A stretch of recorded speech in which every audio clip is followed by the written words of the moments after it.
Shemai Yasharallah Yahweh Allah Haynawa Yahweh Ahad Abanawa Shabashamayim Kodash Haya Shamka Yahweh Malakufka Taba'arat Zaka Haya Esha Ba'arataza Kawa Haya Bashamayim Natananawa Laham Hayuam Wasalachnawa Khabuafnawa Kasalachnawa Khabuafinawa Wala'at Tabiyainawa Banasayawan Abal Hawashainawa Mayan Rai Kayalaka Hamalakwaf Wahala Wataparaf Lai Walamyam Amen. We come to you, Yahweh Shem Shah, to please help with the edification for the class tonight, to edify the brothers and sisters, to guide and protect us, and to give us the strength to wake up your lost sheep in these last days. Also to give the brothers and sisters the ears to hear, and also the spirit of edification, as we learn more and more throughout these times. Dua by Walam. Amen. Ha! Done. Got all praises. Give it up for the cap. Beautiful prayer as always. I'm Brother Karata Zagabar from the House of Israel, DC, DMV. This is my son, Dawada Dawada. Also from the same house, HUI, DC, DMV. And can you move this real quick? I don't know. I can't see. Gotcha. You said okay. Okay. So the lesson tonight is going to be on policies. Right? Vicious policies will spark race wars. Now, bring up the definition for the word policy, because that's a very important point, right? We got to know what a policy is, because you got policies at your job. Hey, you got policies at HOI, right? We got to follow orders, right? We got to adhere to a code, right? All right, we're going to share that and just read the definition for policy for me, King. Policy. A course or principle of action adopted or proposed by a government, party, business, or individual. The administration's controversial economic policies. Right. So this could be adopted once again by a government, a party, a business, or an individual. Policies could be very dangerous, right? Or they could be very righteous. For example, we follow the law, statutes, and commandments, right? Written by the finger of God, sent down to his prophets, so we can have an example on how to live on the earth, right? Those are great policies. That's policies that's going to give you life, eternal life at that, right? Not just the commandments. We follow the faith, which is also a commandment of Yahweh Shai. Matter of fact, grab that in Revelations chapter 14 and verse 12. Let's get that scripture, right? Let's find out what we're supposed to do as Hebrew Israelites on this side, right? On this side of the world, right? Not the world to come, but the world right now. Go ahead. This is the book of Revelation, chapter 14 and verse 12. Read up, because I don't know if they can hear you. Here is the patience of the saints. Here are they that keep the commandments of God and the faith of Jesus. In the faith of Jesus, right? That's the patience of the saints. We're the saints, right? And we can prove that with many different scriptures, but it's going to be a little bit of a lengthy lesson. I'm going to try to combine it. I'm a little scrambled because I'm still new at this, putting these lessons together. I'm not as seasoned as Yawasop or Captain or all the other brothers that continually do these lessons, and I thank God for them. They're able to put out these edifications, these lessons, these scriptures, and teach y'all things that you might already know, you might have refreshed on, or you might not be familiar with. You get that edification. So in the news, there's a lot of things going crazy in America. You got Charlie Kirk, you got the brother from Duke, what is it? Mississippi, the university. I can't remember the name of the gentleman that got hung, but it was at a college. I can't remember the name of the college. I know it was in Mississippi. You got school shootings. Salakia. You got it was Delta State University. Delta State University, right? Brother lost his life by hanging. The cops are trying to scramble to say it was a suicide. You know how you're gonna hang yourself with two broken arms and a broken leg, but they won't even give the family the opportunity to perform an independent independent investigation or independent what do they call that when you autopsy, excuse me, on the gentleman. So that's blowing up in the news. You got the NFL worshiping Charlie Kirk by having a moment of silence. I think only 5 teams didn't do that, and they probably caught a penalty for not doing it if that's in their policy, right? So policies are what governs America. Pretty much what governs the earth. What governs your existence on what you'll do and what you won't do, right? They're like your morals, right? But that's like a political way of saying your morals. What you'll follow, what you'll believe in, what you'll commit to are policies. Now, since we got here, I would say slavery started for us around 1441 or 1442 with the Portuguese. But when we got here officially to the East Coast, right, Virginia, Jamestown, 1619, there were certain policies put in place for the slave owner, the slave catcher, right, the indentured servant, right, being white, or the concept of whiteness. That was a policy, and it was a venomous policy. These things incorporate the minds of individuals, right? To fast forward from 1619, you had the assassination of Abraham Lincoln, who supposedly freed the slaves, but really was a transfer of power from one government system, which was the South, into the North, where they could lock us up in prisons and make trillions of dollars that way, which they do up until this very day. And just a side note, Abraham Lincoln never wanted to really free the slaves. He was forced to do it. He actually voted for slavery to continue forever in the South. The North was making tons of money off of textiles, right? That's where you get a lot of the import exports that America was doing at the time.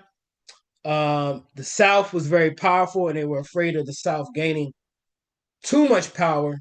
So they wanted to kind of like break their power structure up. America had like a black card. It was able to get money and just send out textiles. It was like not just cotton, but fabrics, right? That's what America was famous for. That's where they say they owe us $12 trillion because the import-export business was the biggest in the world. They were like China at the time. You wanted to get something from a country, you went to America, right? Because they knew they had the ability to get free labor to create their products, right? Now I was trying to find. I wanted to get into this Charlie Kirk thing, but I was trying to find an individual. He was like the first Charlie Kirk, right? He didn't influence John Wilkes Booth to shoot Abraham Lincoln, but he was a pivotal white supremacist that wrote articles. I'm gonna look for it. I'm gonna try to find it. But real quick, while I look for that, are you able to read this list off? Mhm. All right. These are some of the statements Charlie Kirk made. Right. I'm gonna have my son. This is not something we're gonna share. This is just notes I've jotted down over the course of these couple days. So if anything's messed up, just don't worry about it. So this is a list of some of the things that go way back to the probably 16, 15, 1400s that white men aspired to be the policies of white people. Yeah, what's up? Get me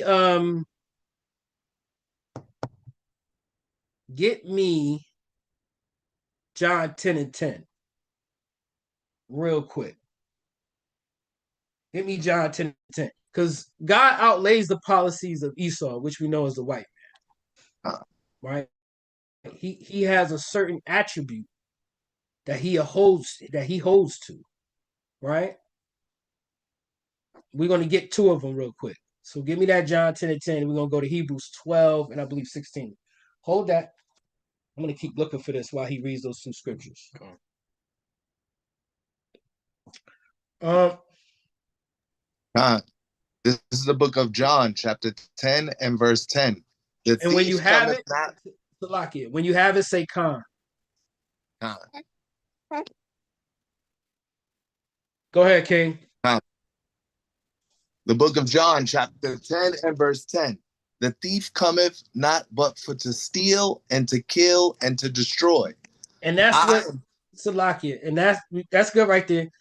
And that's what this demon, this venomous demon who created these venomous policies live by. Esau lived by the sword, and he cometh not but to kill, steal, and to destroy. Right? On the physical side and the spiritual side. Now, what did Christ come to do? Go ahead. I am come that they may have life and that they might have it more abundantly. And guess what? That's a policy too. That's Christ and his Father's policy. He's come so we can have life and have it more abundantly. Now let's get another one of Esau's policies. Go to Hebrews 12 and 16. Baba Kushar.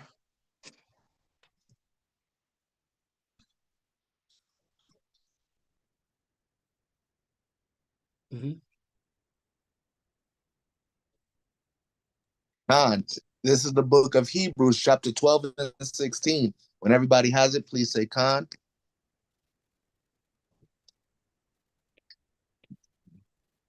Khan. Lest there be any fornicator or profane person as Esau, who for one morsel of meat sold his birthright. Right? So that was Esau's policy, right? And God prescribed it to him. He was profane, right? He sold his birthright. It wasn't worth it to him, right? Once again, policy, a course of principles of actions adopted. So he adopted that. He didn't want that birthright. By a government, party, business, or individual. Right? That was proposed by Esau. Right? In the book of Hebrews is just restating what already happened in the past. Go ahead.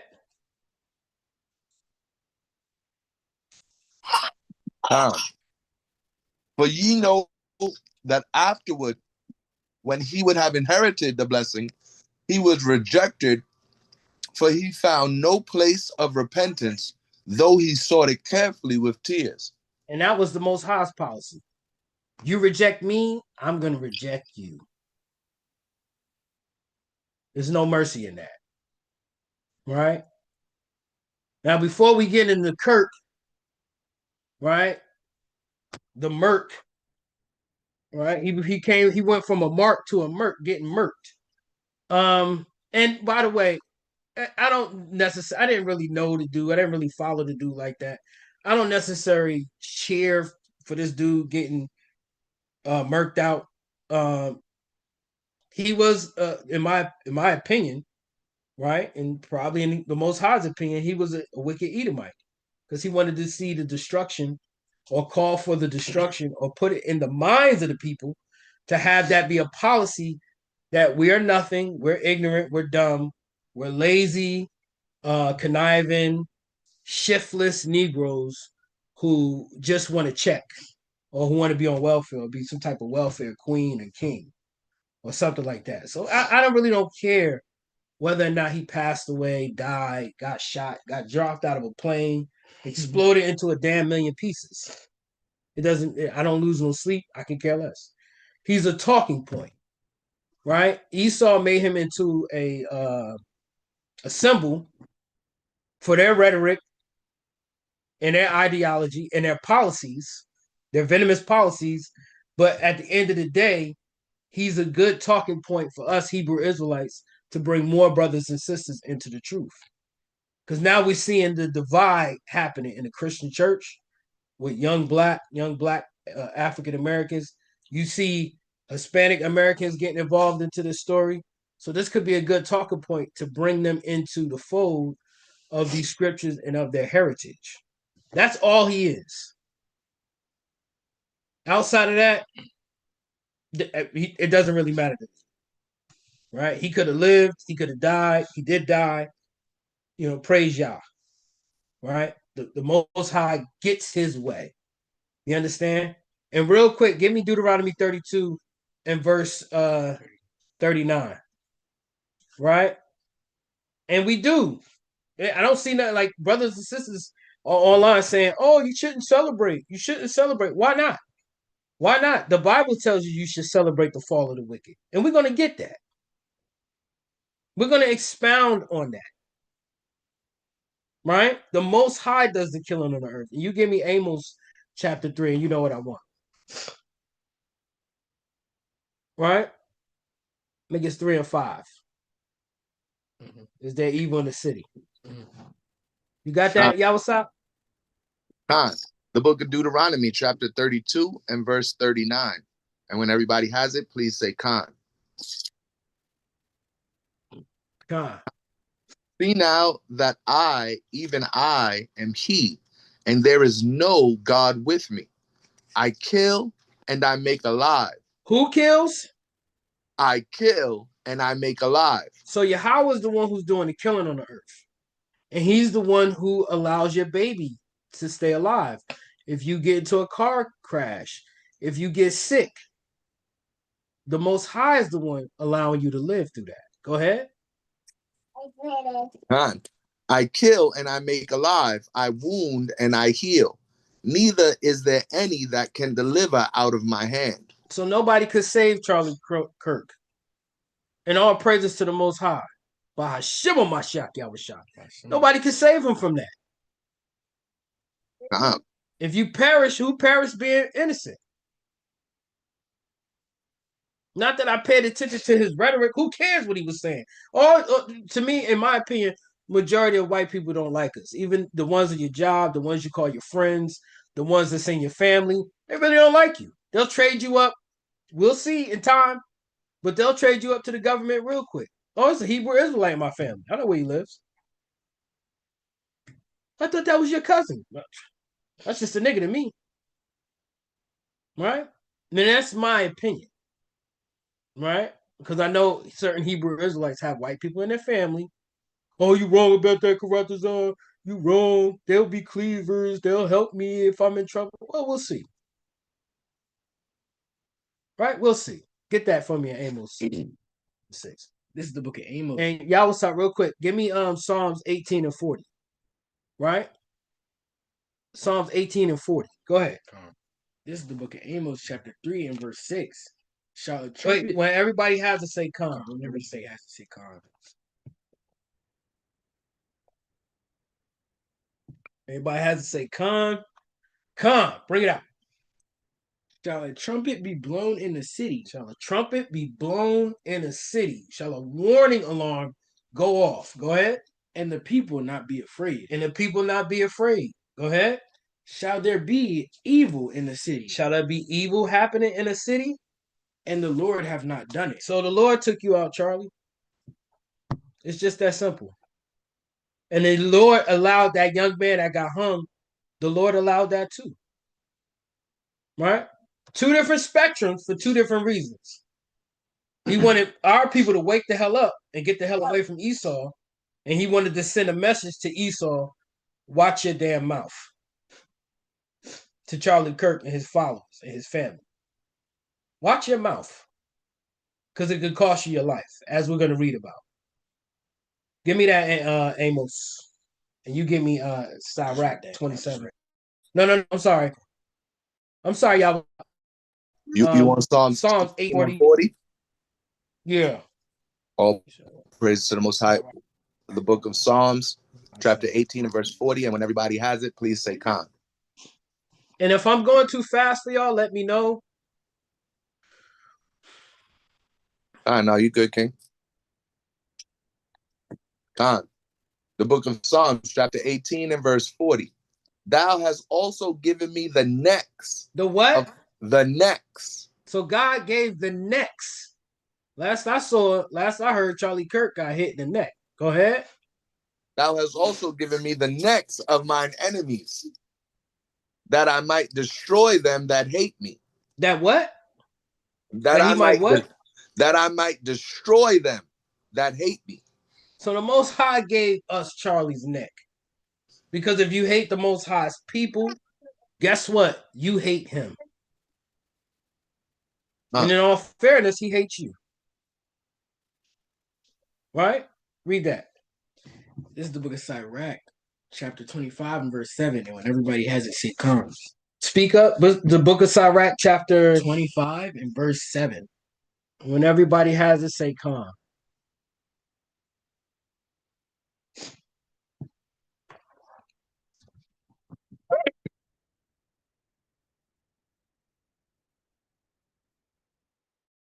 Go ahead, King. There be 9 things which I have judged in mine heart to be happy. There'll be 9 things with God, Sirach judged in his heart to be happy. Right? Remember, this is a letter to his son.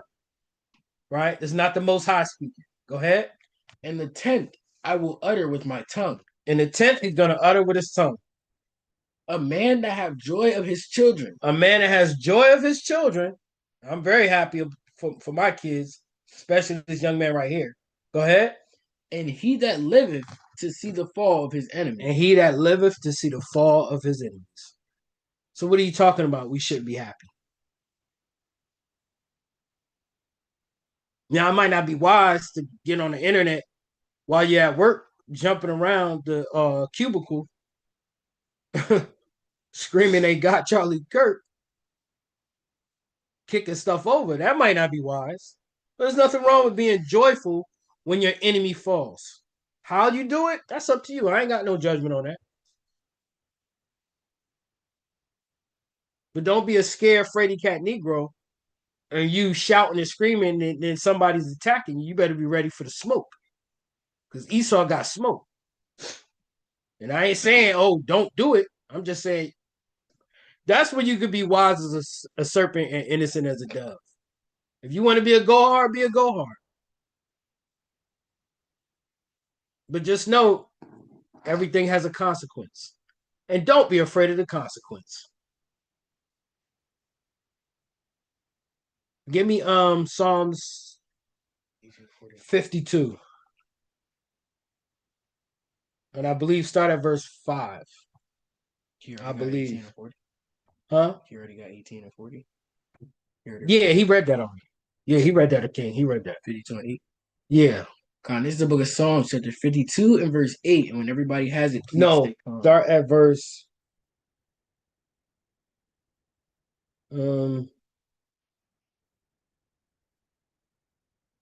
start at verse 3. Con.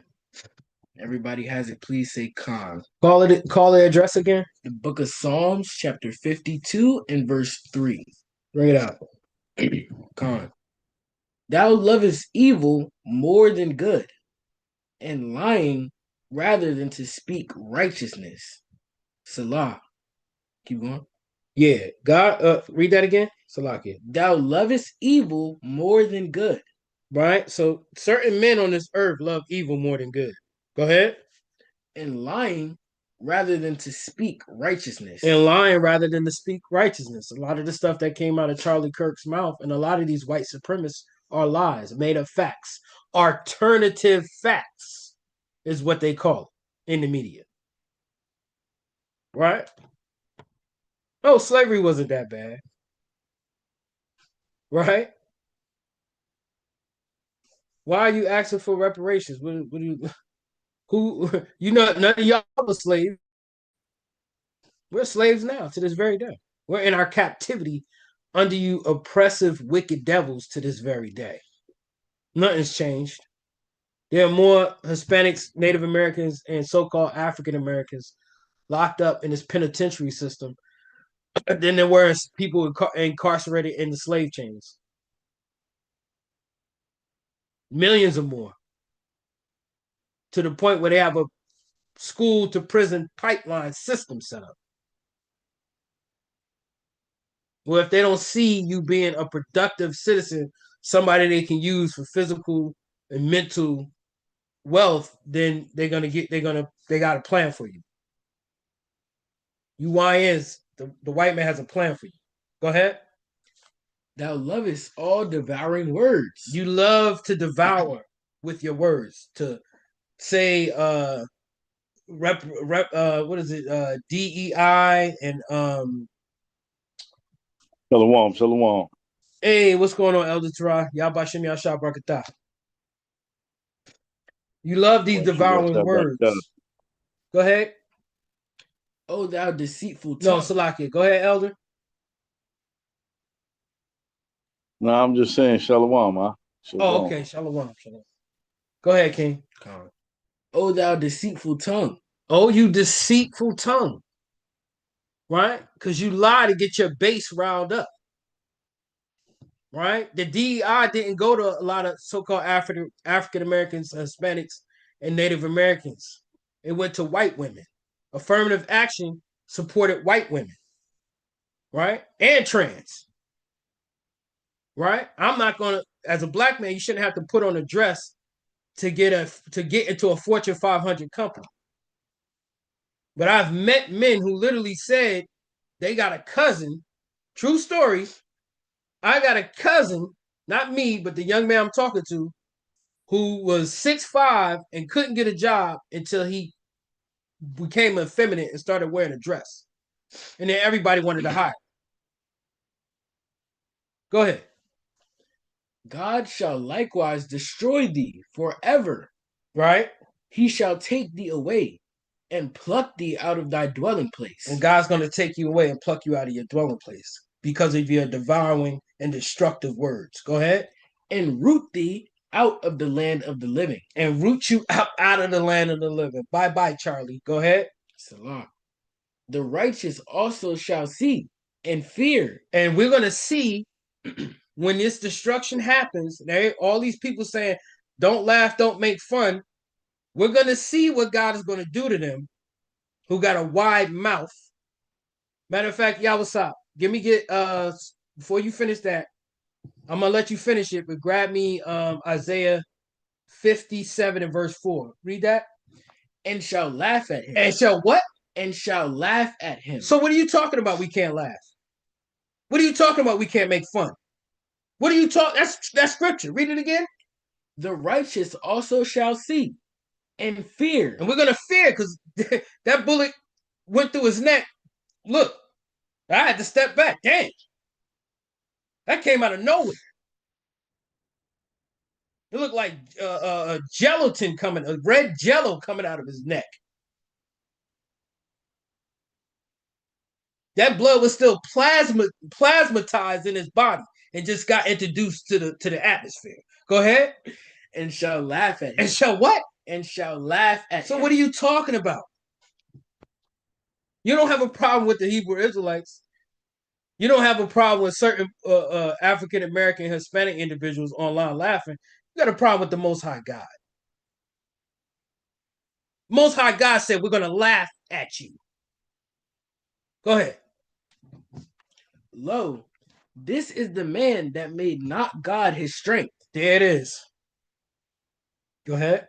But trusted in the abundance of his riches. So you trusted, like Charlie Kirk and many others, you trusted in the abundance of your wealth. You trusted in the strength of your wealth.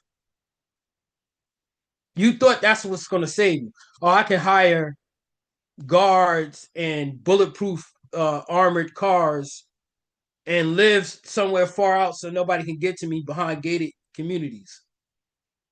Go ahead. You trusted in what? But trusted in the abundance of his riches. Go ahead.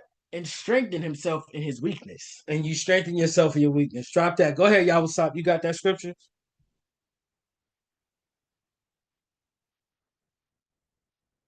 God.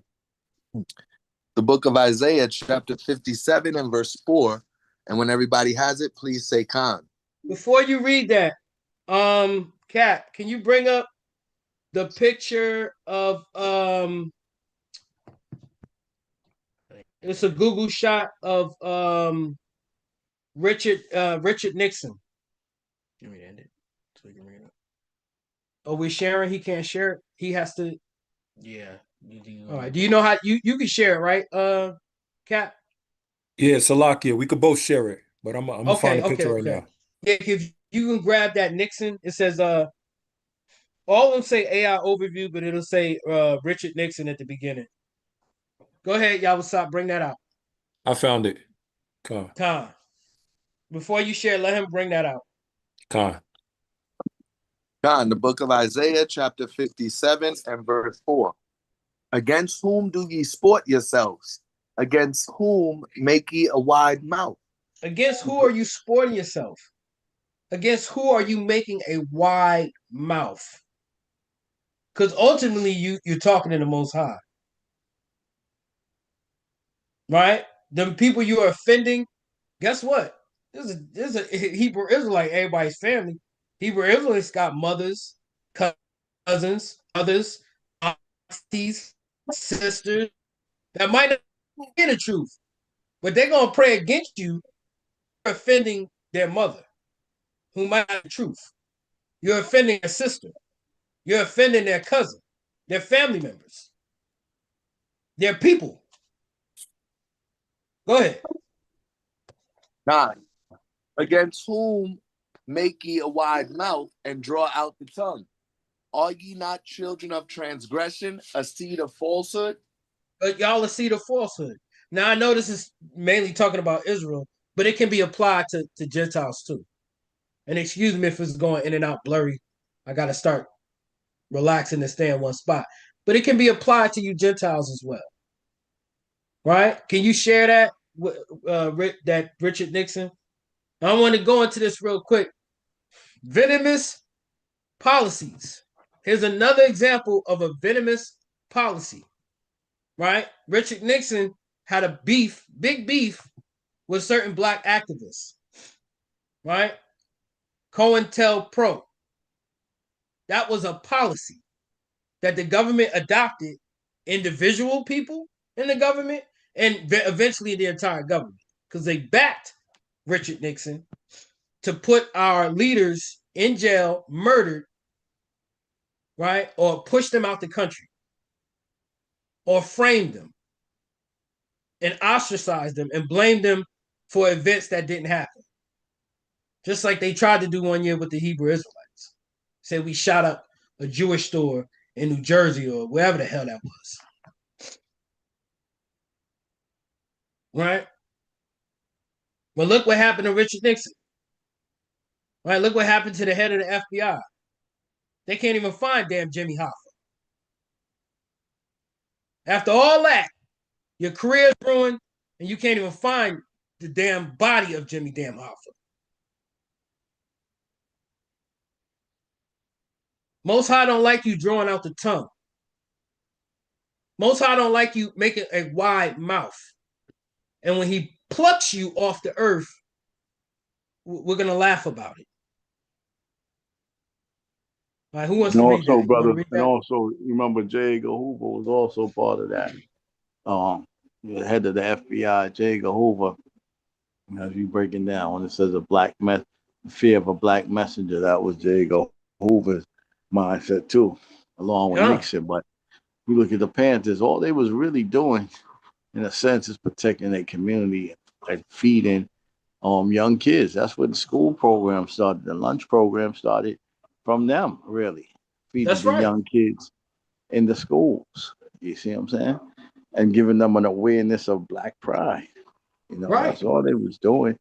And it shows you how these devils operate. And if you notice, this is why Trump is doing the same thing Nixon doing. And he's also attacking black pride, so to speak. He doesn't want nothing. The black what you the place in DC, the Black Historical Museum. Oh yeah, yeah, yeah. He wants to The cut African that. American Museum of Yeah, History. he wants to cut that. He wants to defund that. You see what I'm doing? He's doing the same thing and Nixon. They are afraid of black pride, so to speak. They're afraid, and they don't want when you look at it, they don't want history really brought out, that side of their history, because it weakens them, and that white supremacy can't be put on the front line like they wanted to. So it's attacking white supremacy. And this is what they do. They don't want their history to be taught. That's right, Elder. Their true history. That's right. Well, we're gonna pull it up today. We're gonna pull up the venomous policies that they inherit and adopt and adapt to. You can read that. Gone. It says Richard Nixon wanted to neutralize and destroy the Black Panther Party because he and other government officials perceived the group as the most dangerous. As the what? As the most dangerous. So you heard what the elder said. They were just trying to lift up their people, give their people support, protection. Damn it, they started the lunch program that all you public schools and private schools have adopted to this day. You stole many policies you stole from my people, which are the Blacks, Native Americans, and Hispanics of Negro and Indian descent, who are the Israelites. Straight up stole it. Give it, and then you don't give no credit. I didn't find that out until I was in my damn 30s. Why didn't you tell us that in school? Go ahead. And significant threat to national security. The Nixon administration worked closely with the FBI's counterintelligence program, COINTELPRO, to execute this objective. Right? And we can get into the whys, but y'all kind of already know that. They wanted to stop the Black Messiah. They wanted to stop Black Pride. They wanted to stop Black unity. Let me get Zephaniah chapter 2 and verse 1. This is what Nixon wanted to stop. Give me Zephaniah chapter 2 and 1. Okay. And okay, can you grab the next slide I need you to grab is, this is all jumbled up.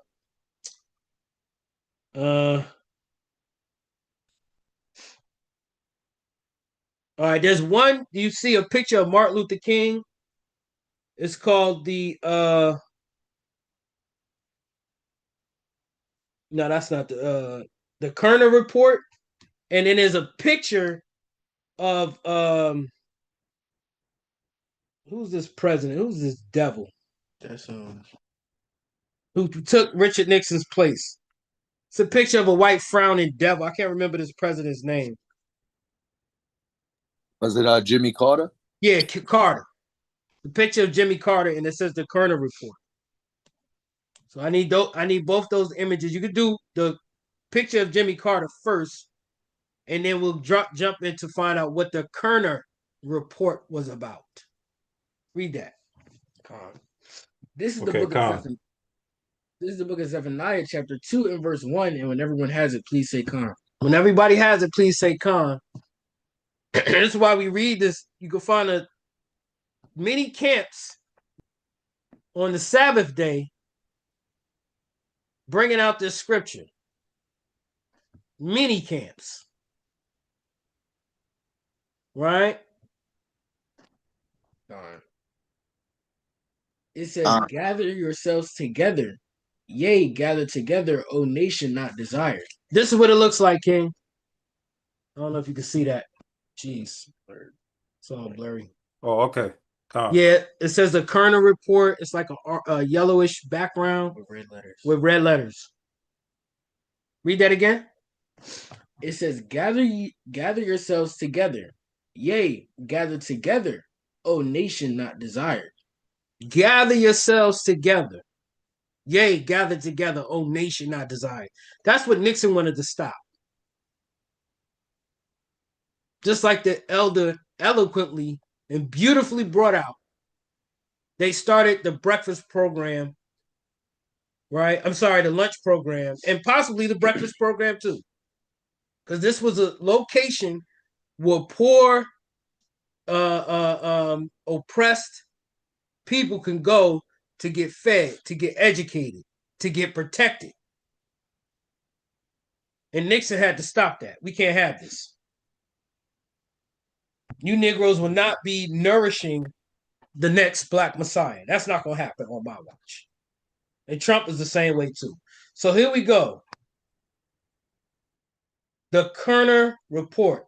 Now, there's a picture I sent of Martin Luther King, that's going to describe the Kerner Report.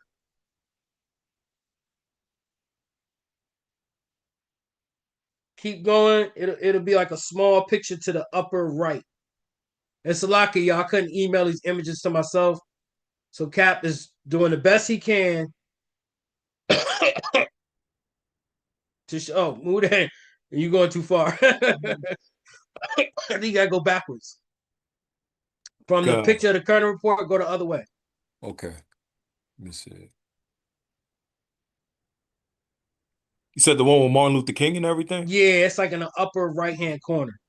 It's gonna give the explanation of what the Kerner Report is. And Salaki, once again, y'all, there's nothing really I could do. No, it's cool. About keep going, keep going, keep going, keep going,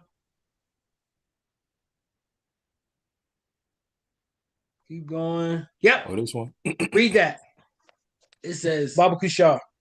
the Kerner Report likely refers to the 1968 Kerner Commission's report. The Kerner Commission Report in 1968. So in 1968, there was a lot of race riots going on in America. And the white government wanted to figure out, why are these blacks so angry? Why are they tearing up the stuff we gave them? Right? Why are they diminishing the property value? Why are white Jews coming to us complaining that every time they rebuild their store, the black man comes and the Hispanic man comes and the Native American man comes and destroys it? Go ahead. Also known as the National Advisory Commission on Civil Disorders Report, which found that white racism. That what? That white racism. That white racism. Go ahead. Systemic discrimination. Systemic discrimination. And socioeconomic disparities were the root causes. What a what? Were the root causes. So that's the root cause. Go ahead. Of the major riots in 1960s America.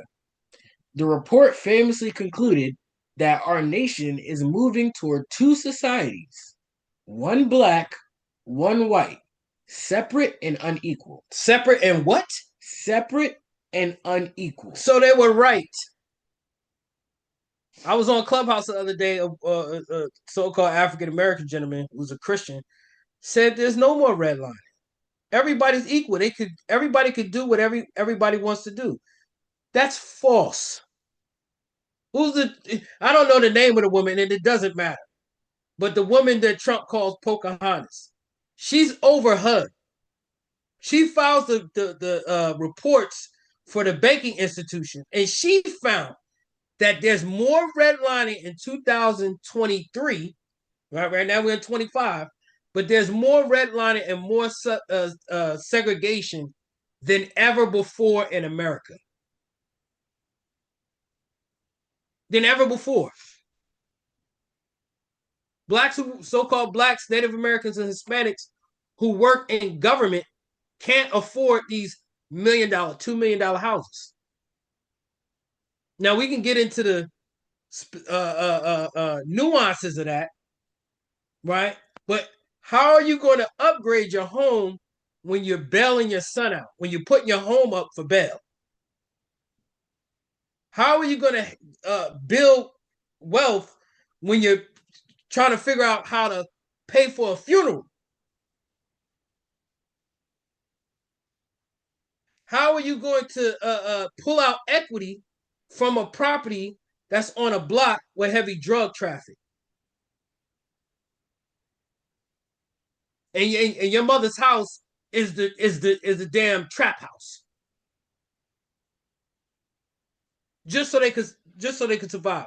Now I'm not talking about every instance, because some black people do well and they move and they go into these white neighborhoods, but they few far in between. And the ones that are successful don't reach back. They don't reach back. Now that's completely out of fear. When you're a coon, that's a fear tactic. I refuse to believe it. There are some that just love Mr. Charlie. They just the white woman's the better than sliced bread, but the majority of coons are afraid. That's why they take that stance. They're cooned out. They're feared out when they only should be fearing the Most High God of Israel. And most coons don't read the Bible. They're Christian. Let's just be honest. Let's just be honest. I never really met a Muslim coon. He might have coon ideology, but he'll stand up for his brothers. Most coons are Christian. And I don't even know if I can say that. We on YouTube, so let's say raccoons from now on. That's fear. Because you're afraid what the white man might take, might subjugate, marginalize, and oppress you for even thinking you're going to bring your so-called African American Hispanic family in my neighborhood, breathing up all my air, the so-called white man's air. But the government put out a report. Systemic racism. Systemic or social economic disparity is why these people are rioting. And that's what we saw in the 2000s when George Floyd got the knee on his neck, because it was just enough. It's like it's embarrassing. You kill us in a way, we just got to take it. And we can't do nothing about it because you got a gun and a badge. Or you sit on a bench. Or you're a top prosecutor, or you're a top cop. Come on, people just get tired, man. And they lash out. Now, I don't agree with it, but I understand. I'm not going to join the party, but damn it, I might throw the brother a bottle of water while he's out there protesting. Because I understand. All right, let me get real quick. Right? And just cause I got all this stuff jumbled up, so I'm gonna pivot somewhere else real quick. So Charlie Kirk did that. All praises to the Most High God. And the next day, you got white saying we got to fight back, and they want to threaten the HBCUs. For one, who are you fighting back? You gonna fight yourself? Which you will. Which you are now. But what does you was gonna say something? I seen somebody say that. Speak up. Seen somebody they won't celebrate Martin Luther King Day because of what happened to Charlie Kirk. And that's a whole another situation. Thanks for bringing that out. That's clown talk. I'm pretty sure it was a white man. It was a black. It was a white man. Who told you to celebrate that? Who said that you're allowed to do that? Right? And there was probably some black bed wench that started crying when she saw that. Right. Or some rat who got mad at his brother because the white man don't accept him no more. Because Charlie Kirk got murked. They said we need a Charlie Kirk Day. A Charlie Kirk Day. And y'all better wait for it because that's coming. Right. They building a statue in DC for him as we speak. And they going after your social media accounts. And I don't want to jump the gun, but we want to get into that. Right. Right? And this is where the prosecution and the torment, this is where it's going to begin. I believe with Charlie Kirk, this is where we face Jacob's trouble. This is going to be the pivotal event that starts that turmoil. Now let's get into what I was talking about with the HBCUs. Somebody give me 2 Maccabees chapter 9. Right? We're going to go on this and we're going to watch a video or two or three And then I'm going to tie those videos and what we're about to read into how these events that's coming and all the talk that's going to spark the race war. Publicly, you should call it the Civil War. Because when you hear white people talk about a civil war, that's code for race war. Right. That's all they're saying. They can't say race war, so they say civil war. Because if you think about it, the Civil War was blacks against And whites. Shalaki King. Go ahead. Shalaki. That shows you the evilness of the white man and the crybaby. Because black people didn't even kill this Charlie Kirkland dude. Right. He was his own white man. And he still tried to close down 4 black colleges and try to put a bomb threat on 4 black colleges. You see that? Black people didn't do anything, and I'm guarantee you there's some black man being lynched because of this. The evilness of the white man. When the scriptures tell you, Ezekiel, for his envy and his hatred, there's a perpetual hatred. There's nothing you can do to get him to love you, man. It's not in his spirit to love. Black people think they can make this white man love them. They're not going to make the white man love you, or white woman.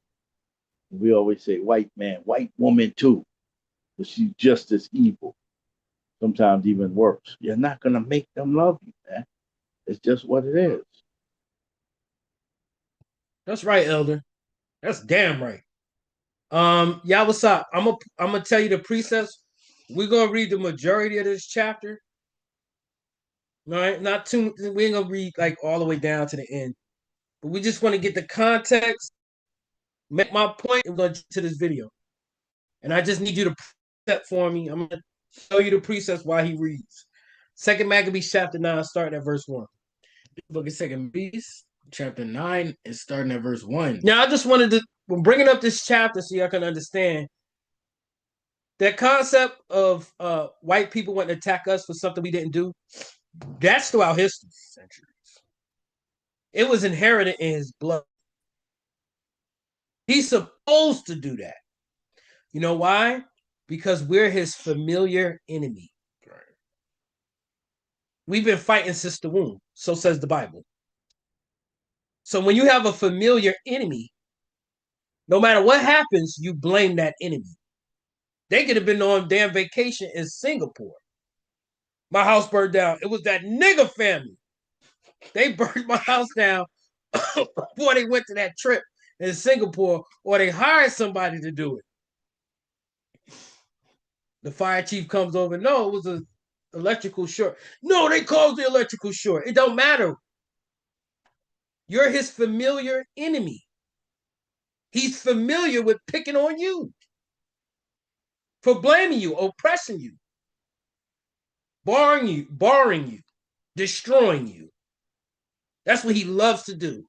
So he'll find a way to tie that back to you. And we're going to read about it. Go ahead. Verse 1. About that time came Antiochus. Wait, call in and read it so they know where we at. This is the book of Second Maccabees, chapter 9 and verse 1. And on down. Go ahead. About that time came Antiochus with dishonor out of the country of Persia. For with what? With dishonor? So he lost a battle. Go ahead.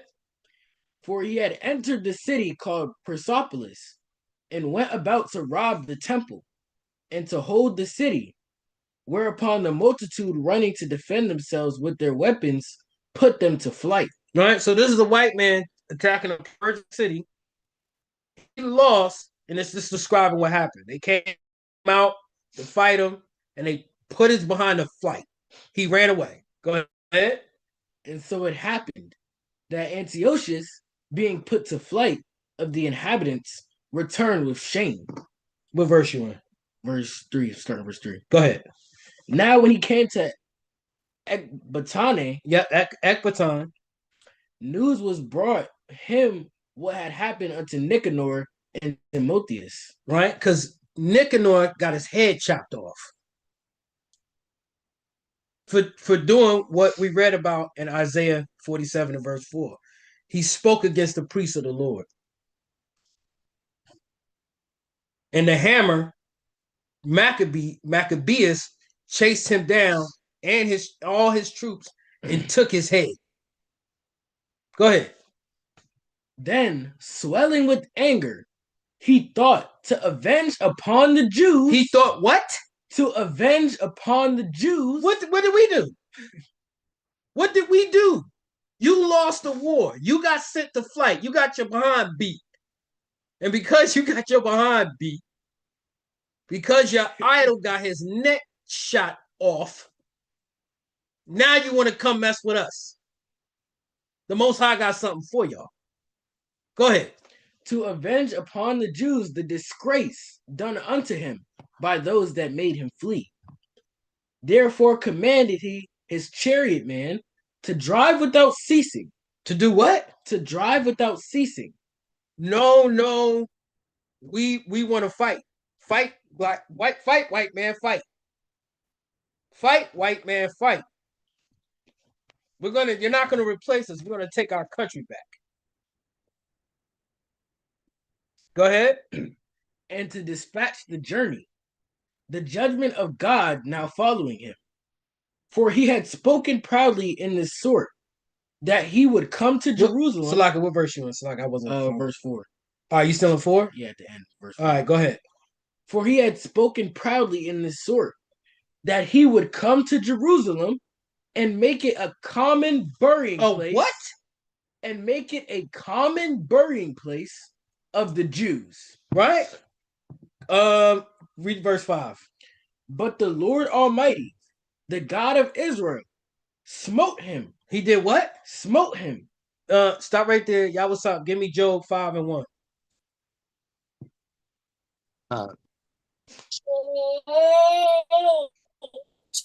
The book of Job, chapter 5 and verse 1.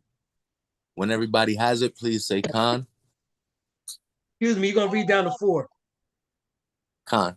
The book of Job, chapter 5 and verse 1. Call now if there be any that will answer thee, and to which of the saints wilt thou turn? For wrath killeth the foolish man. For wrath does what? For wrath killeth the foolish man. So when you're angry, you're upset, you want to take it out on somebody, you want to come home and beat your wife, I'm going to take it out on the black Uber driver or the immigrant Uber driver, or I'm going to go to work, I'm going to fire my secretary because she's a DEI hire, affirmative action hire at my law firm because some nigga woman spilled her coffee on my shirt. Go ahead. For wrath killeth the foolish man, and envy slayeth the silly one. The what? Envy what? Envy slayeth the silly one. So y'all, most of you heathens are silly. You get your style from us. You get your swag from us. You listen to our music. You watch our movies. It's disgusting how much you want to be like us. But then you envy us so much you hate us. Envy does what? Envy slayeth the foolish one. Even Charlie Kirk had a black best friend. Candace Owens. Kanye West. Listening to rap music talking about black people. You got slayed because you're foolish. Go ahead. I have seen the foolish taking root, but suddenly I cursed his habitation. His children are far from safety, and they are crushed in the gate. Neither is there any to deliver them. Neither is there any to deliver. Bring that up. Going on that. Con. This is the book of 2nd Maccabees, chapter 9 and verse 5. But the Lord Almighty, the God of Israel, smote him with an incurable and invisible plague. Or as soon as he had spoken these words, a pain of the bowels that was remediless came upon him. Remediless. There's no remedy. I said I can't. You attack Howard if you want to. The Most High will send a plague on you. When you walk your behind in the doctor's office, the doctor will have nightmares. The doctor won't help you because he'll be afraid of you. because it'll be something they've never seen before. And it'll be terrifying. And we're reading about it right now, how the Most High could do this to a person. Go ahead. A pain of the bowels that was remediless came upon him, and sore torments of the inner parts. And that most justly, for he had tormented other men's bowels. So because he what? And that most justly, for he had tormented other men's bowels. Right? Go ahead. With many and strange torments. With many and strange torments. Let me get Colossians chapter 3 and 25. What's our time looking like? All right, come on. Colossians 3 and 25. No, Yawasab, you can grab that. And then we're going to jump down to 14. I mean 7, then 14. And then we're going to get into these videos. I wanted to get into some more slides. Salaki, I wanted to get into some more slides. And we will. But I don't want to keep y'all on. I don't want to keep y'all too long. But go ahead. Hopefully we can manage to get all this in. Go ahead. The book of Colossians, chapter 3 and verse 25. And you give me Galatians 6 and 7. When everybody has it, please say Khan. Khan. But he that doeth wrong shall receive for the wrong which he hath done, and there is no respect of persons. Right? You're going to receive for the wrong you've done, and God don't have respect for you, man. Right? He had respect for the Israelites, but even amongst us, look how he dealt with Moses. Moses couldn't see the promised land. And he was our king, God the Pharaoh. So the Most High ain't playing with no one. Read that Galatians 6 and 7. This is the book of Galatians, chapter 6 and verse 7. Be not deceived. God is not mocked. For whatsoever a man soweth, that shall he also reap. Famous scripture, right? A classic. Always got to bring out that Galatians 6 and 7. Jump back to 2 Maccabees chapter 9. Yawasop, grab me Sirach 10 and 18. You was at 9 and 7? I was at 9, just finished number 6. Yeah, so yeah, go to read 7 real quick. It's the book of 2 Maccabees chapter 9 and verse 7. Howbeit, he nothing at all ceased from his bragging, but still was filled with pride. But still was filled with what? But still was filled with pride. Give me that Sirach chapter 10 and 18. Yeah, what's up, real Baba Kushar. He was filled with pride, like these Edomites are to this very day. They want to tell you where to work. Salaki, they want to tell you where to work, where to go, how to worship your own God. They filled with pride, man. The most prideful nation. Go ahead. The book of Sirach, chapter 10 and verse 18. And when everybody has it, Khan. Bring it out. Pride was not made for men. Pride's not made for a man, man. Because it'll kill you. Go ahead. Nor furious anger for them that are born of a woman. And that's everybody. Nothing's supposed to drive you to murder somebody unjustly. That's furious anger. You just taking it out on anybody and everybody. No holds bar. No cut card. No pause. No stop and think. Right? Give me that Psalms 10 and 2. This is the book of Psalms, chapter 10 and verse 2. The wicked in his... Oh, Salakia. When everybody has to say Khan, give brothers and sisters a chance to get it. Psalms chapter 10 and verse 2.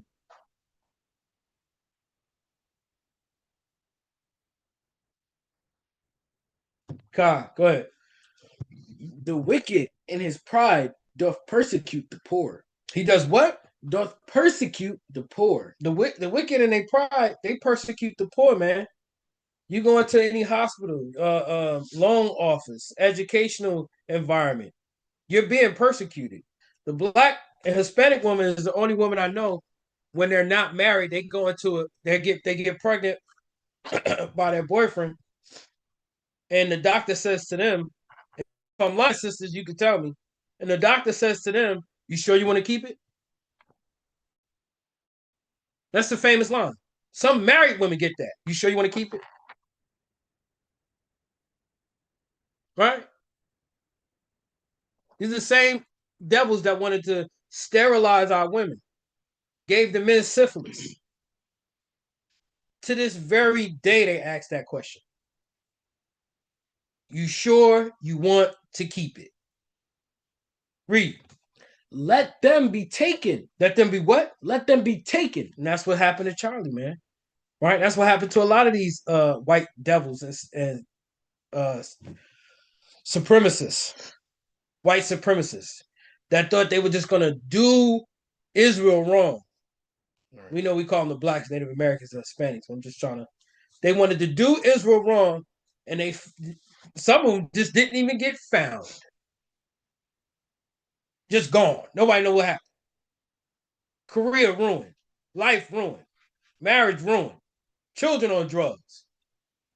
And you was prominent at your company. What happened? Nobody can tell. Go ahead. Let them be taken in the devices that they have imagined. What? Let them be taken in the devices that they have imagined. You're going to be taken in your own tongue. Salakia. And Charlie Kirk was also the one to say that in order to keep guns and keep gun rights, there has to be an appropriate amount of gun deaths every year. Read that again. Let them be what? Let them be taken in the devices that they have imagined. Let them be taken in the devices that they have imagined. Like my son just eloquently brought out. I got a list of things Charlie Kirk said. I just jotted down right before class. You're going to be taken in your own devices. Right? Let's finish up that real quick. Don't worry about that. Let's finish this up real quick. And y'all, what's up? Give me Matthew chapter 10 and 28. Baba Kushar. Salakia, verse 3. For the wicked boasteth of his heart's desire, and blesseth the covetous, whom the Lord abhorreth. Salakia. Jump to 15. Baba Kushar. Jump to 15. Khan. Verse 15. Break thou the arm of the wicked. Do what? Break thou the arm of the wicked. Go ahead. And the evil man. Seek out his wickedness till thou find none. Right? That's it on that. We're going to seek you out until you're gone off this earth. And that arm is not the physical arm. It's your strength. It's your systems. It's your backdoor deals. Your bribes.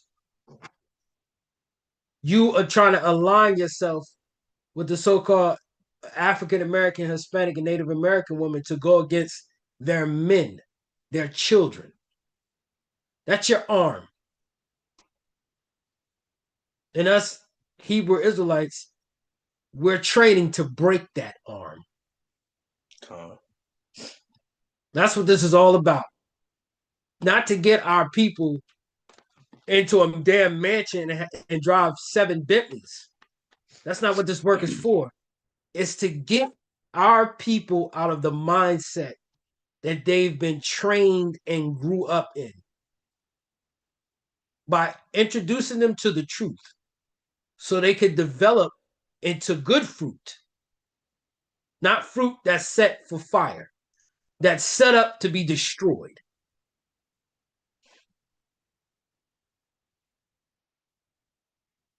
Right? Yeah, what's up? Matthew chapter 10 and 27. Go back to 2 Maccabees chapter 9. Jump to 14.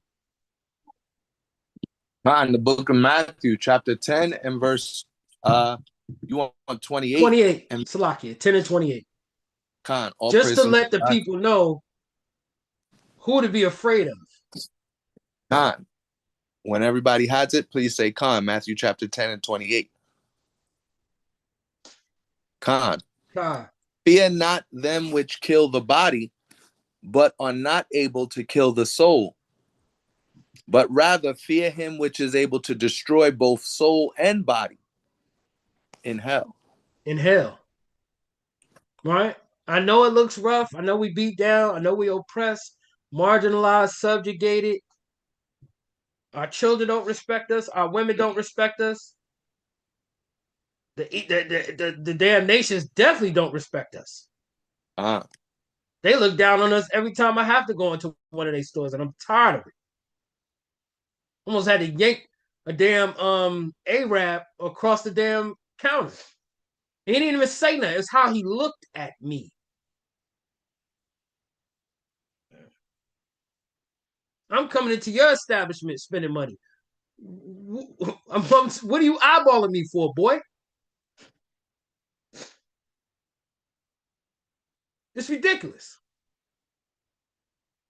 I only stayed because the whole damn block ain't no black food establishments in the whole damn area I was in. Now to give it to the Indian restaurant, or give it to the Chinese man, or give it to the Japanese man, or give it to the goddamn Italians, or give it to the Arab, or give it to Amalek, or give it to Esau. I'm gonna snatch him across the damn counter. Go ahead, read 14. Second Maccabees chapter 9 and 14. And everybody has it. Please say calm. Go ahead.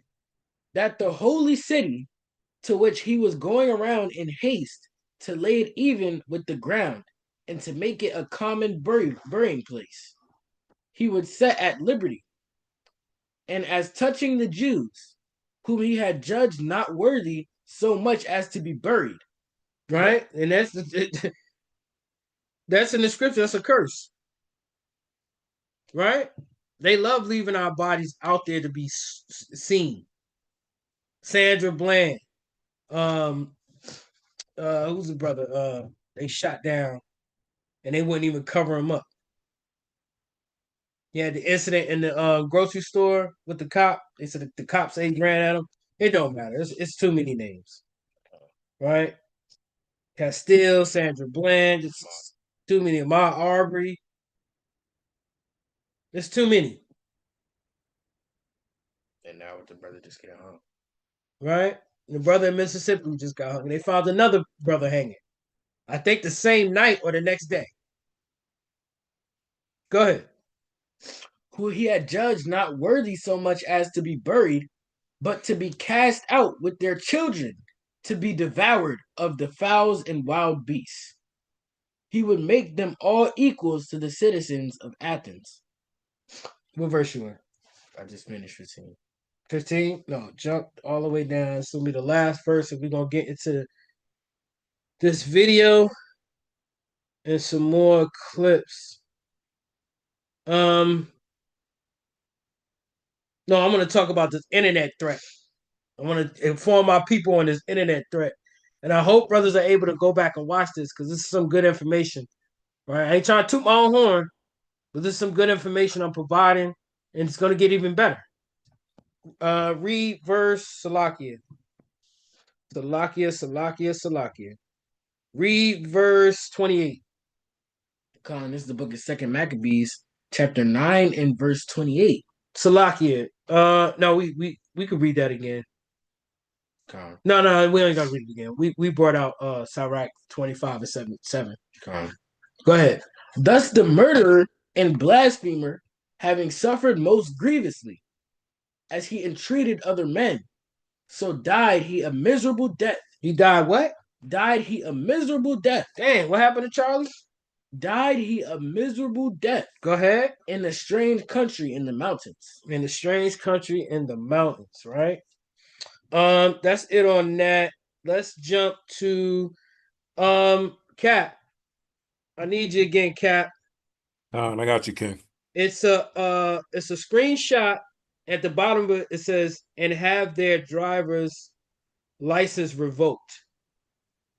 It'll be like a small horizontal image, and at the bottom of it, it says, and have their driver's license revoked. This is a screenshot, I think, of an Instagram post. No, Or that's it could be social. True. Well, it was on True Social, which was Donald Trump's Instagram app. It's his whatever app, right?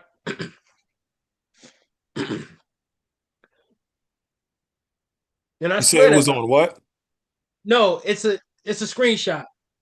My son just read it. It says True Social, but it's a screenshot. It's got the thumbs up, the thumbs down, and it's like a dark, kind of like a shaded blue, and it has white box. It's like a white box, and at the bottom of the image it says, and they and have their driver's license revoked. That's the image I need. All right, let me find it. All right, so it's going to be in color, and in the middle is going to be white. Okay. Right. And then we're going to look up Charlie Kirk's backer. Right, because these are these are policies. Charlie Kirk wasn't a lone wolf, just came into some money and just started spewing whatever he was spewing. No, he was selected and protected. And he was designed for this time. They picked him out in high school. And he was nurtured and brought up and funded. Like a lot of these talking mouths on the internet. Don't think they just got there because they had a dope podcast. No, these people have money behind them. And they have policies to hold to. And if they don't, you see what happens. They don't. They got masters too. They don't obey their white zaddy. They get their next,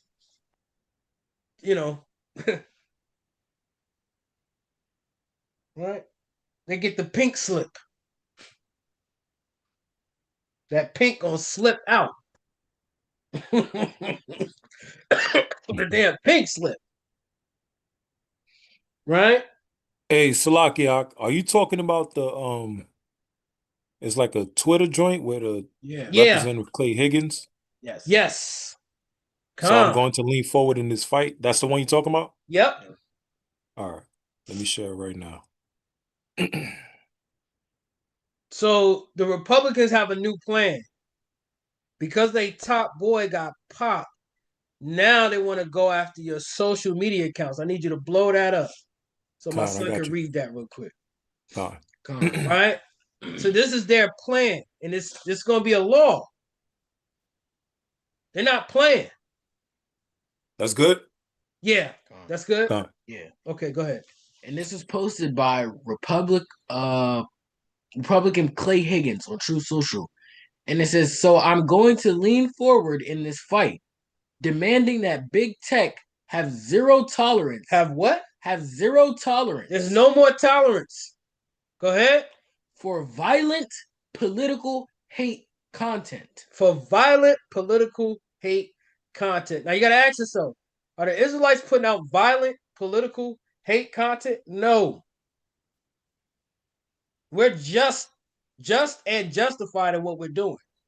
We're not calling for people's murder, assassination. We're not even calling for people to get fired. We want Esau to talk his junk. We're patiently waiting on the Messiah to return, put him in chains, destroy these wicked heathen, and put them in chains as well. We do not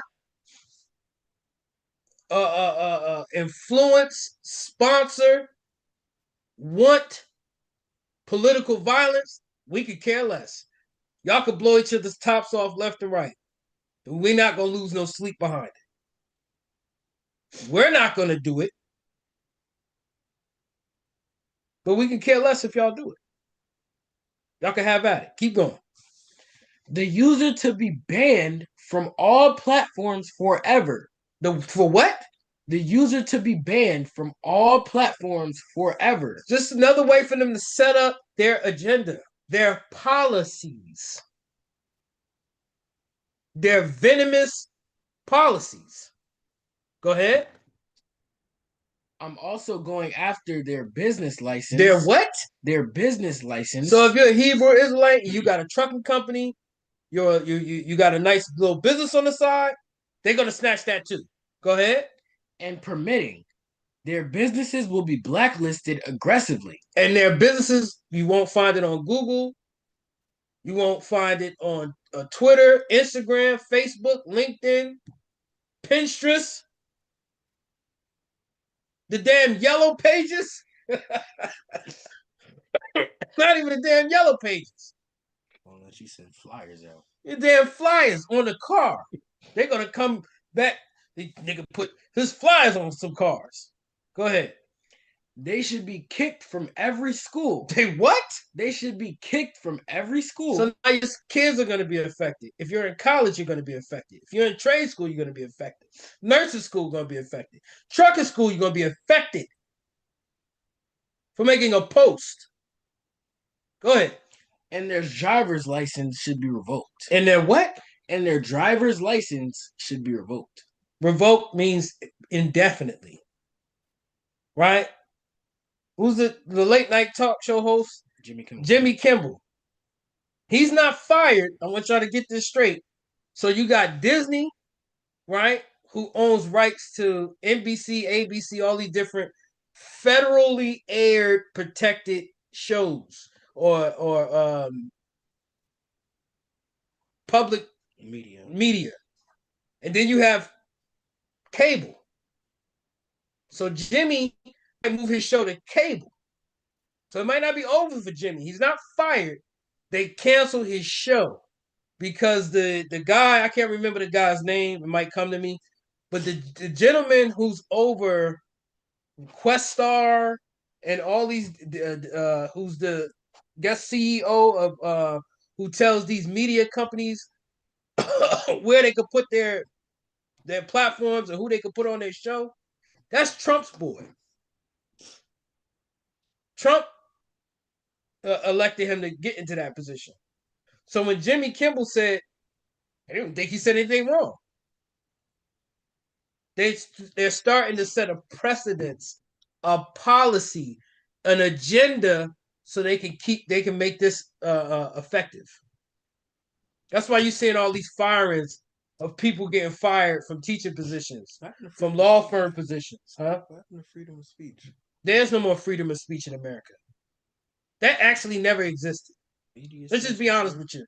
Be honest with yourself. Freedom of speech never existed. That was just a ploy for the government to know what's on your mind. There's no such thing as a free speech.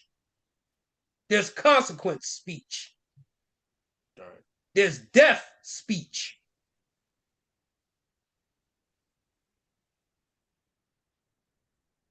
That's what it is in America.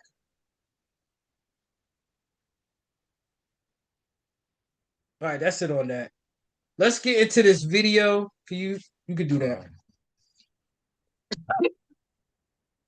Just wanted to show y'all what these Caucasian Anglo-Saxons and how this civil race war, they call it the Civil War, how this is going to start off.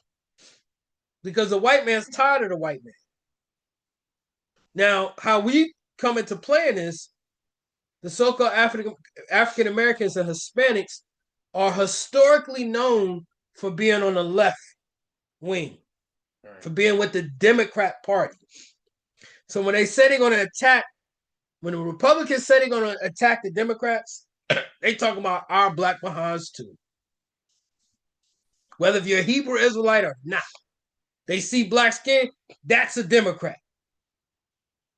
He rose with them. He rose the gays too, the trannies too, the white women too, the black women, of course, the effeminate white man, the church going black, the Muslim. These are the people who they're talking about attacking. Physically, socially, economically, financially. Everybody's not a straight white. They're not going to see fringes and go, "Oh, he didn't vote for Biden. They see your dreads, right? They see your how you dress, what you drive, where you live. You're grouped in with them. And that's how this race war is going to play. And we're going to read about that. Right? Go ahead, play that. I want y'all to listen to this. I just want to take it here. This is Pierce Morgan's show. This came out like 5 or 4 days ago. Let me know, unmic somebody, let me know if you can hear this. Charlie Kirk's death. We've got a little mashup of some of it. So real quick, you can hear it, Khan. So real quick, they're going to get into the so-called white man laughing at the white man for the death of Charlie Kirk, which I really could care less. Right? I'm not going to post no TikTok dancing to some white man dying. I could care less. Yeah, whatever. It happened. Glad he's not going to bother my people no more with that rhetoric. But the problem is this. You, instead of putting water on that house to put the fire out, you use dynamite and you explode the house. The fire is technically out, but now it's scattered to other houses in the neighborhood. So all you did was make a semi-bad fire turn into a raging California blaze. That's all this shooter did. And what these people are doing, which I could, once again, I could care less. I ain't on no scared business. They're throwing gasoline on that fire. As you're going to see right now. Go ahead.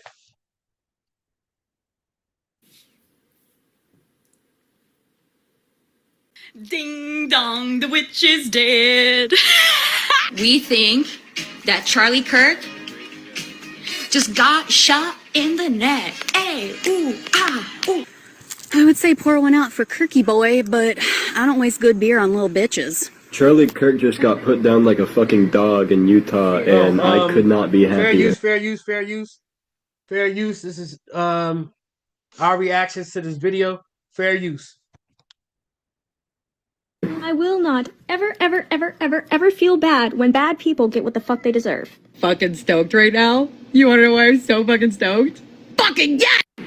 CK got AK'd, and he's gone. He did say that gun deaths were an acceptable side effect of gun rights. We got Charlie in the neck. We got Charlie in the neck. There are hundreds, thousands maybe, more examples like this. But we've seen teachers, we've seen hospital executives, we've seen people who want to run places like, you know, the Oxford University Union, for example, and so on, all coming out with similar gleeful celebration at the murder of a 31-year-old father of 2 young children. I find it utterly despicable, but also quite terrifying, actually, that they're so brazenly doing this. What is your reaction to that?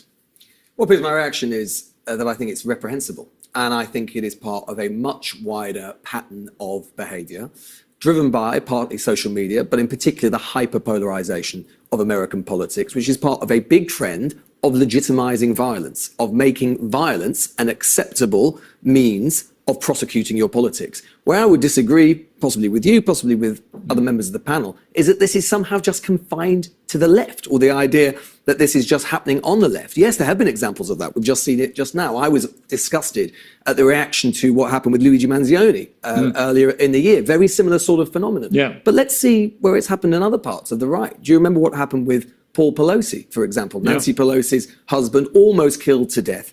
What was the reaction of not just some random left-wing accounts, not some teacher, not whatever, but Don Jr., Donald Trump Jr.? He decided to put out a picture of a hammer and some underpants and say, I've got my Paul Pelosi Halloween costume tonight. This is the wider legitimization of violence that we're seeing. And let's just have a look. I mean, you know, let's talk about some accounts that I've been looking at. You've been horrified what you've seen on Twitter, some stuff I've seen on Blue Sky, some stuff I've seen on X over the course of the last 24 hours. Liberals can never be allowed to run this country again. How can you coexist with people that want to murder you. If you vote Democrat at this point, you're a demonic, evil person. I will support whatever saves our country. Trump has a blank check as far as I'm concerned. I could go on, I could go on, and I could go on. And I could give a list of all of the many occasions we've seen in recent years of right-wing, hard-right, far-right terrorism that we saw against what happened in Minnesota. I mentioned Paul Pelosi, Josh Shapiro. In fact, I disagree with just as a matter of fact. Investigators found in the Shapiro case online activity and writings that included extreme right-wing, anti-Semitic conspiracy theories and rhetoric against Shapiro, who is, of course, Jewish and a Democrat, and in Michigan. And even in the last 24 hours or so, what do we see from Laura Loomer on Ilhan Omar, the Democratic Congresswoman, Laura Loomer being a very senior MAGA person? At the end of the day, everyone needs to realize that Ilhan Omar is a bloodthirsty Muslim terrorist sympathizer who has no place in our country. Her presence in Congress is a national security threat, and she's an enemy from within. So please, the idea that there is some sort of asymmetry on this, the fact of the matter is, America and indeed the UK as well, we've got into a really negative cycle here, where basically the temperature goes up, and it goes up, and it goes up. And then sometimes some of the people who are responsible for that turn around and go, God, I can't believe it's so hot in here. Everyone needs to pull back from the brink. Social media needs to actually be reformed and needs to be changed. Elon Musk has been pretty... So, you know, these people around him, I think 3 of them, the one at the top, the one on the left, and the one on the right, they're so-called Republicans. The one in the far right, I believe, the Arab-looking guy with the blue and the black jacket, he's a Democrat. I don't know if you know who that is. That's Cenk from I forget what his show's called. But for years, they've been talking beef. Charlie was a part of this circle of the beef talk, right? Trump says something, here comes the Democrats. Biden says something, here comes the Republicans. This has been going on for over 10 years now. Seriously. Before it was frowned upon, whatever, we make our little shots, our jokes. Obama's a monkey, his wife is a man. Right after the time of Obama, right, got kind of like his second term, that's when this really started. You seen people like Charlie Kirk coming out. You seen people like who's the black woman? Candace Owens. These are them. These are the Candace Owens, the Charlie Kirks. That's still alive. The Nick Fuentes. Right? These people aren't as popular as they are, but their venomous policies these are the people who affect the voting decisions of the Democrats and who affect the voting decisions of the Republicans and even the president. Russian Limbaugh, Charlie Kirk was made and brought up to replace Rush Limbaugh. Rush Limbaugh had all the old races. They needed Charlie to come in with some new, young racism. That's why people are so upset. If you don't know who Rush Limbaugh is, look him up. But that's who Charlie was here to replace. And if you ask me, he was doing a damn good job of it. Responsible for some of this stuff that we've seen as well. So let's not pretend. If we pretend that this is just a problem of the left or of liberalism or of wokeism or whatever you want to say, this problem is not going to be any better or get any better. Let's use this as a moment for all of us to look within ourselves and decide to be better. Okay, well, we've been joined on the panel by PBD Podcast's Angry Patriot, Vincent O'Shannor. Vinny, great to have you back on our sense. I'm sorry it's in such awful circumstances that we're talking on this Friday.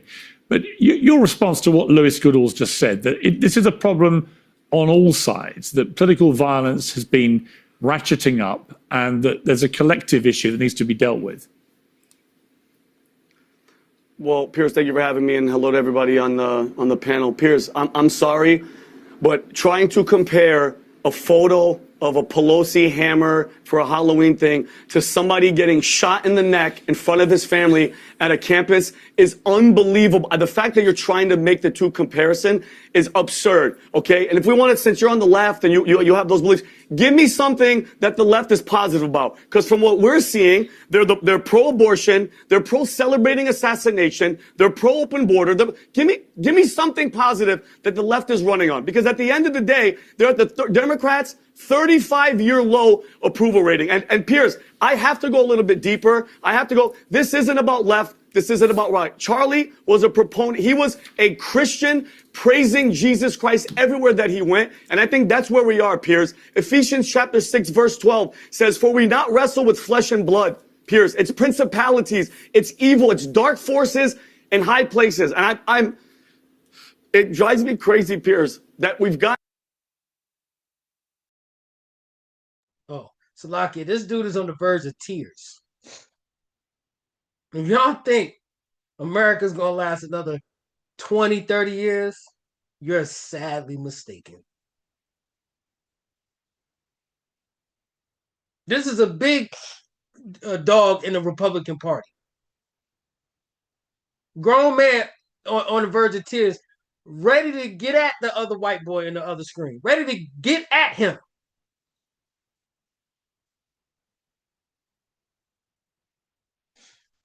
It's going down. It's going down. And if you ain't in the truth, or if you're on the fence, I don't like my camp, my elder didn't call me back, you're about to have bigger problems than you can ever imagine. And this ain't no fear tactic. I ain't trying to scare nobody. This is factual and actual. These people are influencing millions upon millions from here to overseas of so-called young white men who got itchy trigger fingers. Itchy.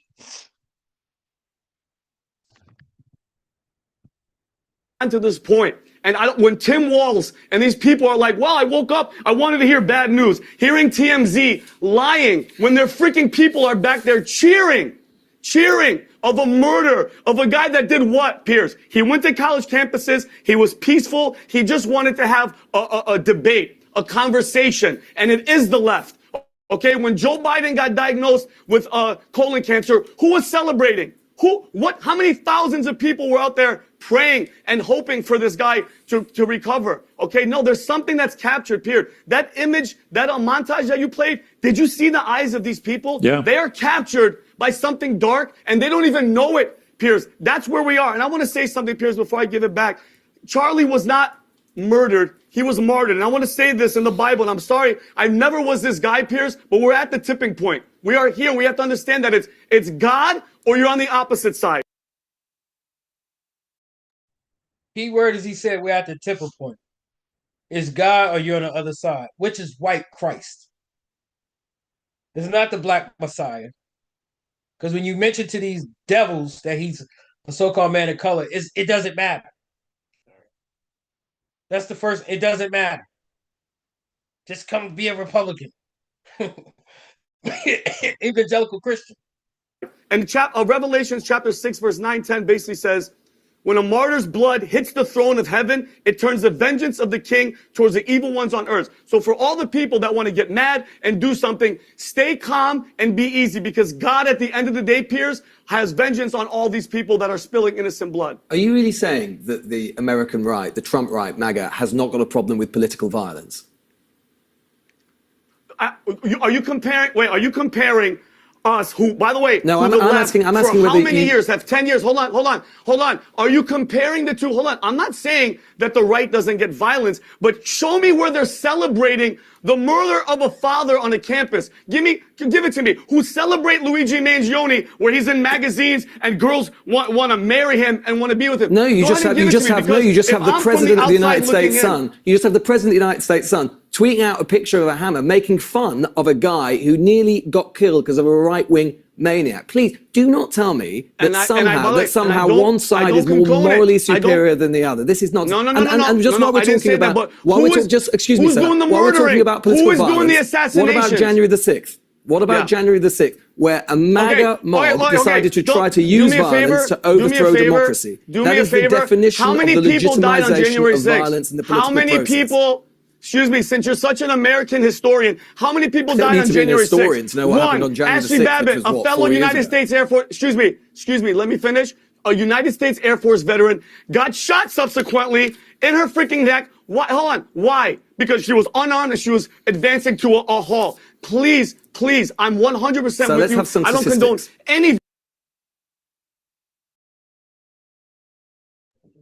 Notice he said she caught it in the neck too. Oh, praise!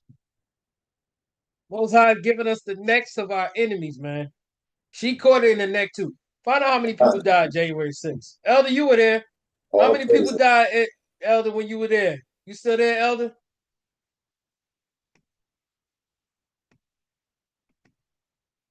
Is the Elder still violence? But the comparison is not even close. How many people died January 6th? Gotta fact check this devil. Let's see. Let's see. 5. 5 people. Read that. It says, during and in the immediate aftermath of the January 6, 2021 attack on the U.S. Capitol, 5 people died. A U.S. Capitol police officer. Which I already knew. And 4 rioters died on January 6th. And 4 rioters died. That's 5 people. Or within 36 hours of the attack. Or within 36 hours, meaning they succumbed to their injuries. In the months that followed, 4 police officers who have responded to the riot died by suicide. And then 4 of them decided to kill themselves because white men across the country were crying during that day. My wife worked at the time for an oxygen company. The boss was a young white boy. Right, in his late 30s, right? And when that popped off and they put it on the screen at work, he had to leave because he got so emotional. This is the manager of the building. He had to go because he couldn't believe what he was seeing. And this was in Virginia. He had to literally call. She told me he had to literally call human resources and let me I was having a damn nervous breakdown watching the Capitol get attacked. It's serious.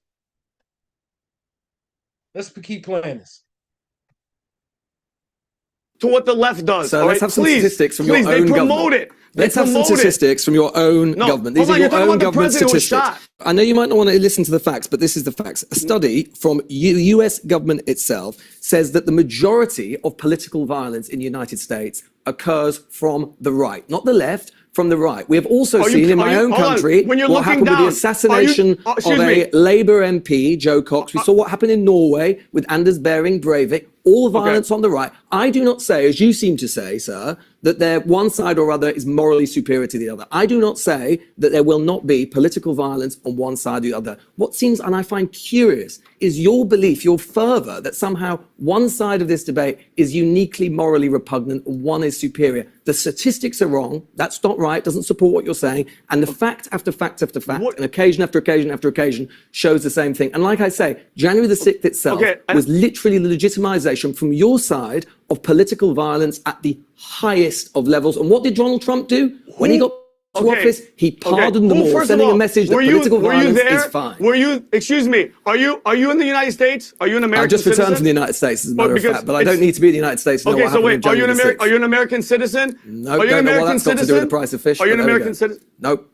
No, I want to ask you a question because you're looking down here reading stats and facts, and I don't know where the hell your sources are from. But guess what? As an American, from seeing what they did, excuse me, I let you talk. Please let me talk, okay? From what you mean to tell me what the left, your darling left, has done to the Republican Party and Donald Trump alone, for 10 years, the calling for violence, the Hitler, like Batya said, all the negative rhetoric, hold on, to the impeachments, to shooting him in the head, and him saying, I want peaceful protesting, and then the FBI informants, all the confidential human resources inside the freaking car on January 6th, that's a whole different argument, debate that you don't want to get into. But as an American who lives in America and is a veteran, we see what's happening. I don't care about your ChatGPT stats.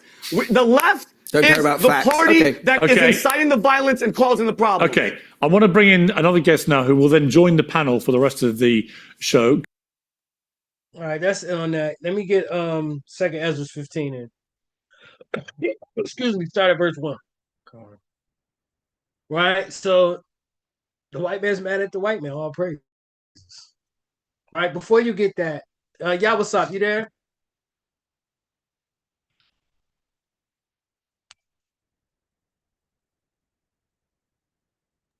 Khan. All right, I know you gotta unmute. It takes a little time. Trust me, I know. I'm right here. I'm ready for you. What you need? Let me get Ezekiel 35, start at verse 5. And my son is gonna grab Second Ezra, starting at verse 1. Hold off on that, y'all was talking. Calm. This is the book of Second Ezra, chapter 15 and verse 1. And when everyone has it, please say calm. God. Behold, speak thou in the ear of my people the words of prophecy, which I will put in thy mouth, saith the Lord. Verse 2. And cause them to be written in paper, for they are faithful and true. Fear not the imaginations against thee. Let not the incredulity of them trouble thee that speak against thee. For all the unfaithful shall die in their unfaithfulness. Go ahead. Behold, saith the Lord, I will bring plagues upon the world. Go ahead. The sword. The what? The sword. That's what y'all seeing. All these school shootings. All these, that's a plague. We don't like how things are going. I'm going to shoot it up and then kill myself. Like Corona was. That's a plague. That's what the Lord said. Go ahead. Famine. Death. But what? Famine. Death. Death. And destruction. And what? And destruction. All these hurricanes, earthquakes, tornadoes, tsunamis. People they found a bomb, I think it was in Utah, under a van. They was trying to blow it up. They don't even have a motive no more. Nobody needs a motive. We're gonna take the instructions of the Lord. That's what you're seeing on the earth today. The sword. Go ahead. For wickedness hath exceedingly polluted the whole earth. Some of the earth. The whole earth. Go ahead. And their hurtful works are fulfilled. And their hurtful works are fulfilled. Right? All the way going past Timothy McVeigh, who blew up the building in Oklahoma. Going all the way back there.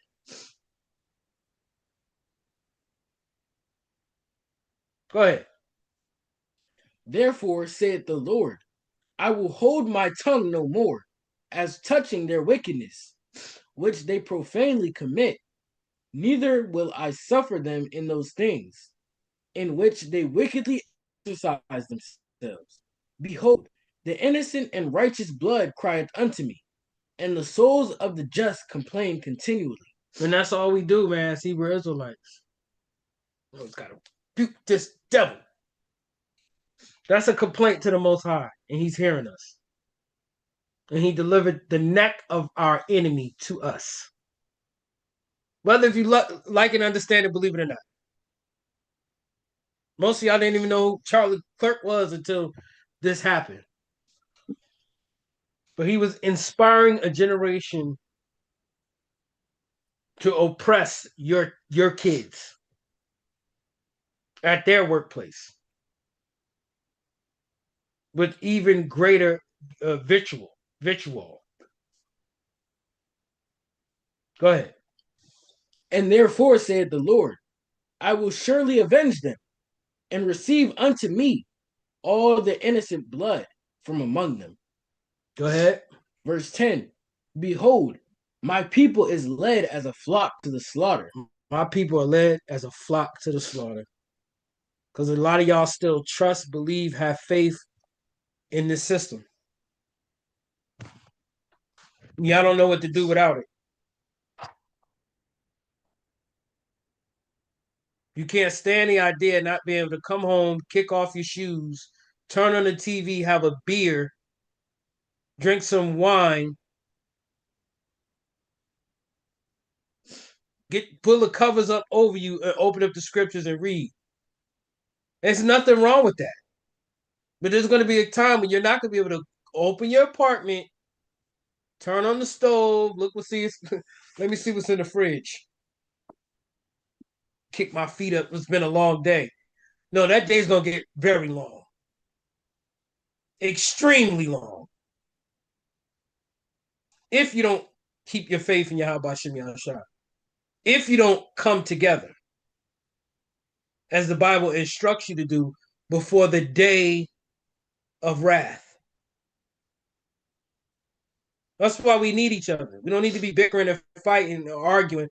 He stepped on my shoe. She didn't shalom me at the Passover. That's not going to matter. You're going to be looking for somewhere safe to lay your head. And it might be at that person's house or around that person you just don't like. Go ahead. I will not suffer them now to dwell in the land of Egypt, but I will bring them with a mighty hand and a stretched out arm, and smite Egypt with the plagues. And smite Egypt, this is Egypt, with the plagues. That's it on that. As before. As what? As before. So, future prophecy, he already smited Egypt. He's going to do it again, just like he did before. Go ahead. And will destroy. And will what? And will destroy. And go ahead. All the land thereof. And he's going to destroy this land with nuclear fire. Let me get that in Ezekiel 35:5. The book of Ezekiel, chapter 35 and verse 5. And when everybody has it, please say Khan. Pull this up, this book. Khan, book of Ezekiel 35 and 5.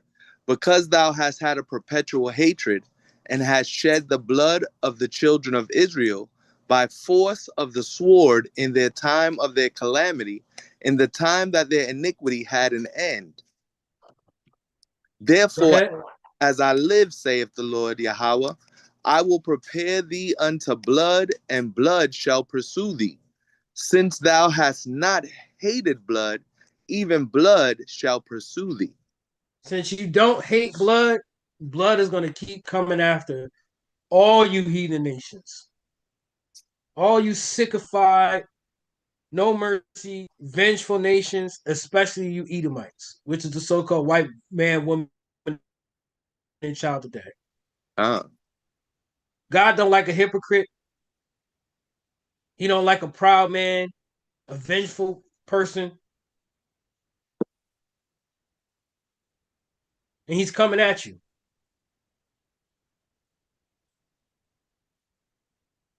From now until he sends his son back. And when his son gets here, it's literally off with your head. That's literal. All right, so now we're about to tie this together. Some of it. All right, we're going to tie some of this together and find out what's coming. Can I get the excerpt off of that? Does that have like a review or excerpt from that book? That's what I needed. I didn't need the image. All right, yeah, just click on Let me scroll down because it gives the exit right here. Okay. Yeah. I just need you to read that. Salakia. It says this is bring up the book because this is like, all right, well, this is the book right here, right? Just bring up the book. I just want them to see the book. So if y'all want to grab it, does it have the cover? Or bring up a picture with the cover. That's what I had up. Okay, I'm sorry. Bring it up nice and big. Read that. This is The Coming Race War by Richard Delgado with the introduction by Andrew Hacker. All right. Let's see if we can get the introduction for y'all. If y'all curious, right? You can go to Amazon and grab that. And other apocalyptic tales of America after affirmative action and welfare. All praises. After affirmative action and welfare. And these books exist. And guess what? They're not getting flagged. Like, who's the player off? Who was it that put that book up on the TikTok? What was the name, that player? The basketball player. Y'all know that basketball player's name?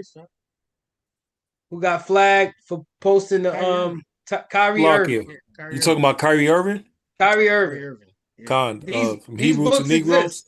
Yeah, Hebrews to Negroes. These books, these type of races, we're gonna have a civil war books been existing since the 70s. I believe even farther than that. Right? We're gonna get the Day of the Root. Right? We're gonna get the Day of the Root.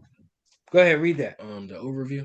Yeah. It says in the Washington Post, Julius Lester praised Richard Delgado's The Rodrigo Chronicles, Conversations about America and Race as free of No, this is what I need. I need this. I'll just read it off your phone then. No, I'm gonna have If he got it then. All right, Cap, can you look for a screenshot? It's a green bar at the top. It says review at the very top. And it's just a bunch of words. Okay, Con. Can you screen share that?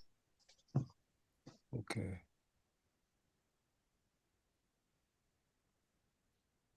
Oh yeah, I see it. Let me screen share right now. Let me make sure that's the one I want.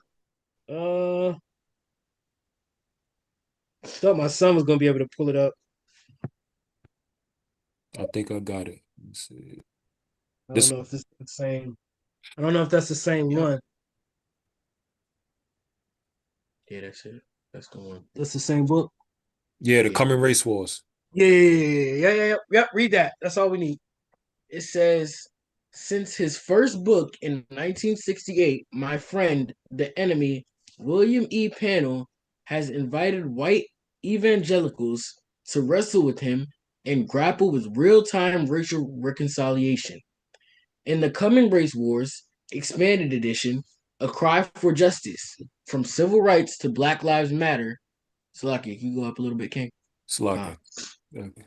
Panel contemplates the racial tensions between Black and white American evangelicals. The who?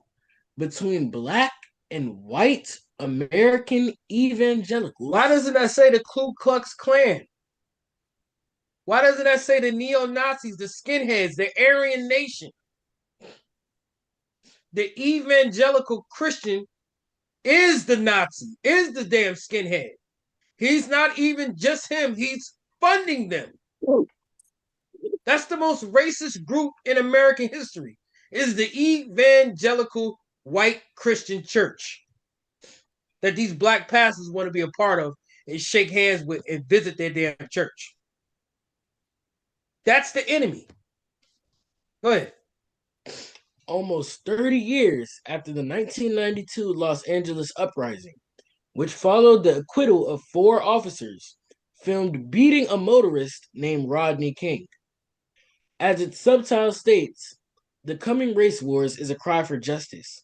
Like the first edition, this expanded edition places the beating, trial, and uprising. Slaki, can you scroll down a little bit? Bring it up or bring it down. I got you. Okay, Kyle. Like the first edition, this expanded edition places the beating, trial, and uprising at the center of Pannell's plea for racial reconciliation. For racial reconciliation. Now let's go to bring up the You got to bring it up. I ain't gonna have Cap do it. Okay. Bring up the Turner Diaries. Matter of fact, just get the day of the rope. Just the day of the rope. The day of the rope, and it should be the Wikipedia. Yeah, this will be here right here. That's good right there too. Okay. Yeah, that's good right there. Slovakia, give me. Right. We ain't gotta read the whole thing. We're just gonna get like a little bit of it. Okay. All right. This is the Day of the Rope overview by the Anti-Defamation League. And it says do y'all know who the Anti-Defamation League is? Anybody? That's the small hats. Don Amalek. Amalek.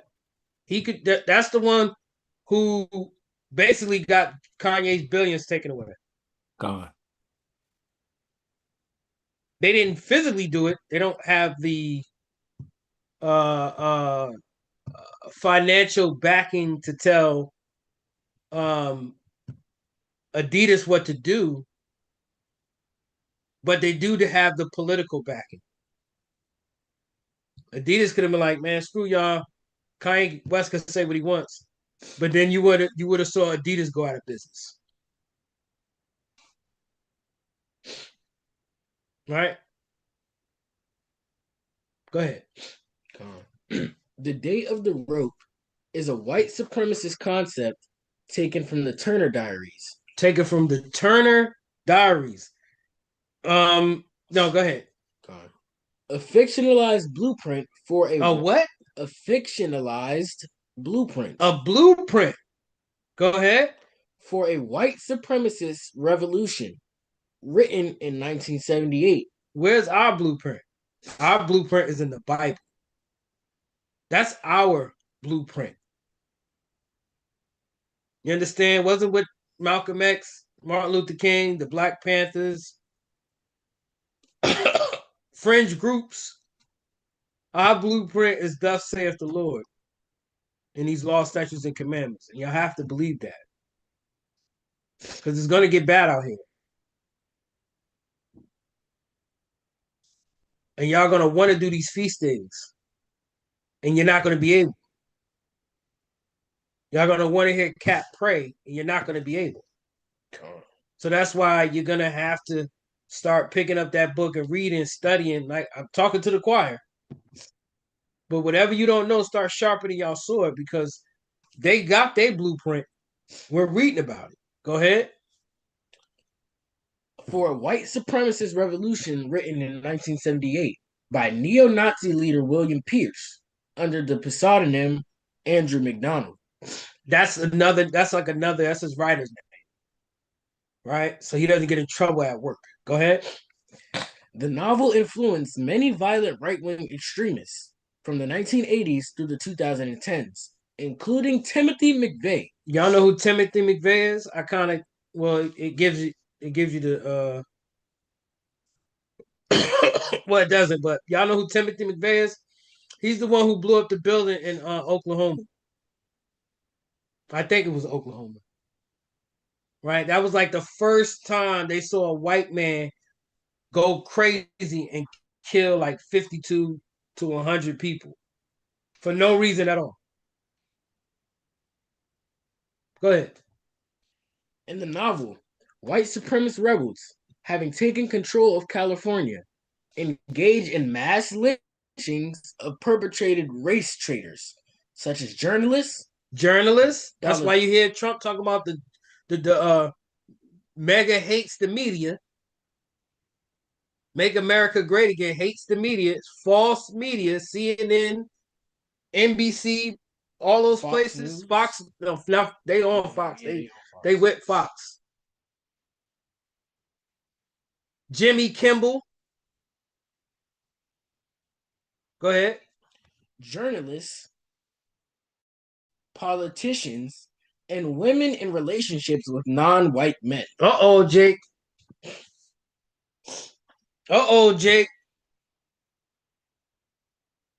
Go ahead. These murders, which take place on the same day, are referred to in the novel as the Day of the Rope. They take place on the same day in California. That's a race war. That's thousands of people.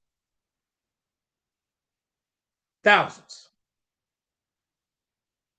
In a mass day of revenge. Go ahead. By the 1990s, the Day of the Rope had become a concept well known across the white supremacist movement, even to the extent that supremacist business selling white power music CDs and racist paraphernalia named itself the Day of the Rope Productions. A 1994 song from a white power band, Bound for Glory, contained the lyrics, "Politicians to Pope, there will be no hope. There is no escaping the day of the rope." Read that again. Politicians to Pope, there will be no hope. There is no escaping the day of the rope. Read the last sentence. Right here. Yeah, during the early 2000s, the term was borrowed for a series of white supremacist music compilations from Eastern Europe. Right. That's it on that. We ain't got to keep reading this disgusting nonsense. You understand? From the politicians to the Pope, there ain't gonna be no escape in the day of the rope. Right? This devil is disgusting. Now let's read some stuff what Charlie Kirk thought about my lovely people, the Israelites. Right? Compilation of Charlie Kirk's grace. And tell me if this doesn't sound acquiescent to the day of the rope. Right. He said civil rights was a mistake and an anti-white weapon. Now we can't put this up because this is stuff I've jotted down what I've been researching over the last couple of days. I can't really see it. Yeah, it's blurry. Yeah, everybody, why is it all blurry? I have the background blurred out. Oh, okay. Well, I shouldn't throw out. Whatever. Go ahead. But it says civil rights was a mistake and an anti-white weapon. And he said blacks were better off in the 1940s, even as slaves. So this is all a compilation of things Charlie Kirk said. Y'all might have already heard this, but I'm just giving an example while I'm going while I'm doubling down on his rhetoric towards our people with no mercy and extreme presidents. Go ahead. He said MLK was an awful man. He said, if I see a black pilot boy, I hope he's qualified. Right? So he won't fly if the pilot is black. Go ahead. And MLK was a messed up man. Go ahead. Right. He said June 19th or Juneteenth was a day for complaining. He said blacks are far more likely to commit crimes. He viewed immigrants as an existential threat to white Americans. He exposed the Great Replacement theory. He called for doxing college teachers. Doxing is when you put their name, address, phone number, personal information on the internet so they could be harassed. Charlie Kirk's company is in 3,500 college campuses. He has 3,500 executives over those campuses. So you can imagine what type of hell those Anglo-Saxons were causing for the blacks, Native Americans, and Hispanics. They wasn't doing it to the white teachers. Go ahead. And some had to move from their homes. He called for the public execution of people. Isn't that ironic? He called for the public execution of people. He wanted to see them get murdered. And see how the Most High mocks you? There were thousands of people, millions by now, hundreds of millions that saw you get demolished. Go ahead. He said black women cannot perform surgery. So if he was sick, he goes into the hospital, he sees a black surgeon, which 70 to 80% of them are now black women. You got Ghana, Nigerian, African American women, women from South America who are black, but I'm Dominican. I'm only Dominican. But the come to find out, I talked to a black woman surgeon who worked out of GW, and she said majority of the medical students are what you would call an immigrant, because the white boys, they want to go into crypto and they want to be online now. They don't care for to be a surgeon, any type of doctor or lawyer. They going into with a stock market and the money because they can trade from home now. So it's mainly the medical field is mainly black women. Surprisingly, not surprising. Go ahead. Um.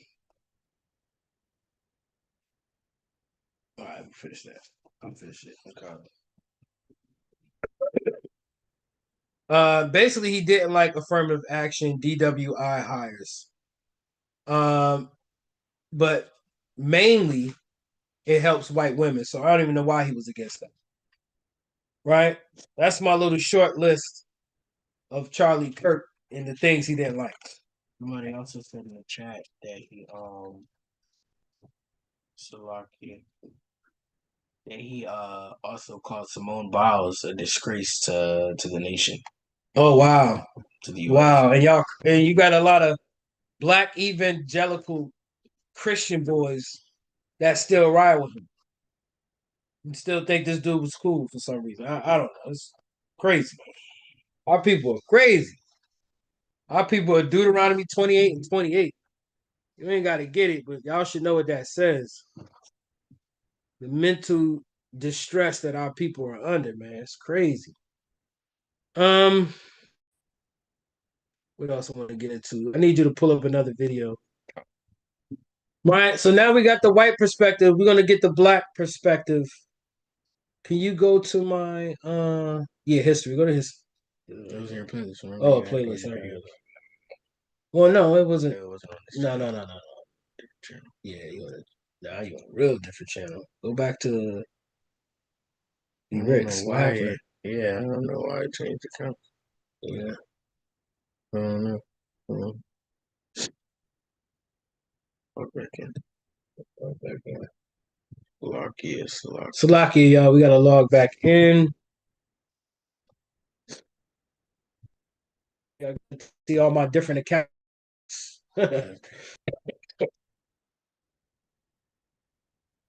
Here. All the way to the bottom. Okay. Gotta scroll to the bottom. Pause it. And this one. So this is Roland Martin. Yeah, let me get that. Okay.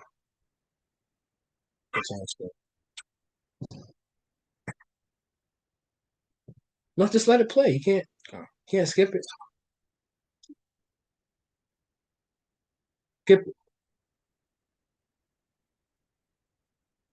Gone, but I share my screen. Share the screen. Make sure the sound is on. All right, Con. We're gonna fast forward a little bit of this. To where? Don't know yet. Let me see. ABC is suspending Jimmy Kimmel indefinitely from his late night show over comments that he made about Charlie Kirk. Why do they do this? Because Nexstar, one of the local television station groups, was threatening to remove Kimmel's show from their stations as a result of those comments. Now, let me explain to y'all, and not only that, the FCC chairman, Brendan Carr, who is a Donald Trump sycophant, went on the show of right-winger Benny Johnson. You know, the dude, I think Benny got money from the Russians, I believe. He went on his show and called on Disney to suspend him, or he was going to pull the licenses of ABC. Now, let me explain to people how this works, okay? Am I unmuted? This is one of the good things about Roland Martin. He's in the business of media. So I don't like a lot of the stuff he says, the stuff he does. That thing with how he got his show canceled and stuff like that. And, I'm not with a lot of. I think Roland Martin is a top political raccoon, but he is good for certain things. He has education in media. So pay close attention on how he breaks this conglomerate down and why Jimmy Kimmel show got canned. ABC, the network, Disney owns ABC. ABC is a network. The network does not have an FCC license. The Federal Communications Commission grants broadcast licenses to local The reason TV why stations. they are able to do that is because you ever heard of that broadcast system? If it's an emergency, it goes over the radio and it goes over FCC aired stations. It's not going to go over your cable show. It's not going to go, but they have the ability to break through back in the day your television set if you were like watching cable or something that was an FCC regulated. So that's why they own the license. When you NBC, CBS, ABC, Fox, those are all federally controlled stations, just like all the radio stations are, except for XM, stuff you pay for, and stuff like that. The free stuff, the federal government owns. Disney ABC owns several. They're called owned and operated stations. So the FCC could take action against those stations.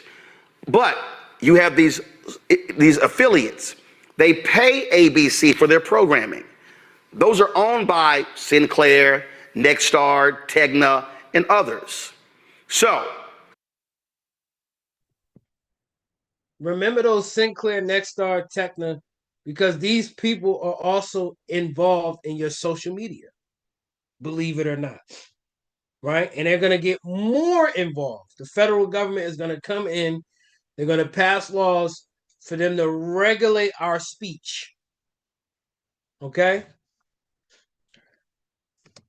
Nexstar, because they own the stations, could say we're taking you off the air because we don't want to piss off the FCC chairman who could revoke our licenses, which is very rare. But under Donald Trump, they have been threatening this left and right. The same Brendan Carr has been threatening companies, ordering them to remove DEI, to do all of those different things.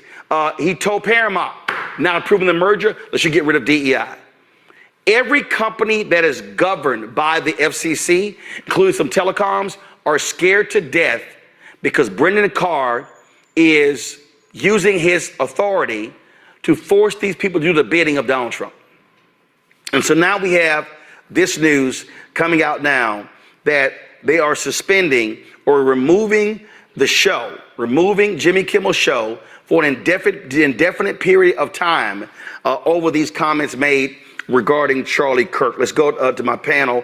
Rebecca, I want to go to you. I mean, listen, Donald Trump's remember, he comes in, he settles with Disney. He basically tells Paramount, yeah, y'all gonna pay me up or ain't approving your merger. Same thing. They're kissing his butt. They hire a right-wing ombudsman who has no experience whatsoever in media. What NBC is doing. And so this is about, listen, the Washington Post has capitulated. You've got them firing people. They just fired Karen Attiah on opinion writer. They have no black columnists left on their opinion page. All of these media people are running scared because Donald Trump is using the authority of the federal government to bring these people to heel. And we now see this here with one of his biggest critics in Jimmy Kimmel. And this comes on after CBS announced they're canceling his other big critic, Stephen Colbert, and his show.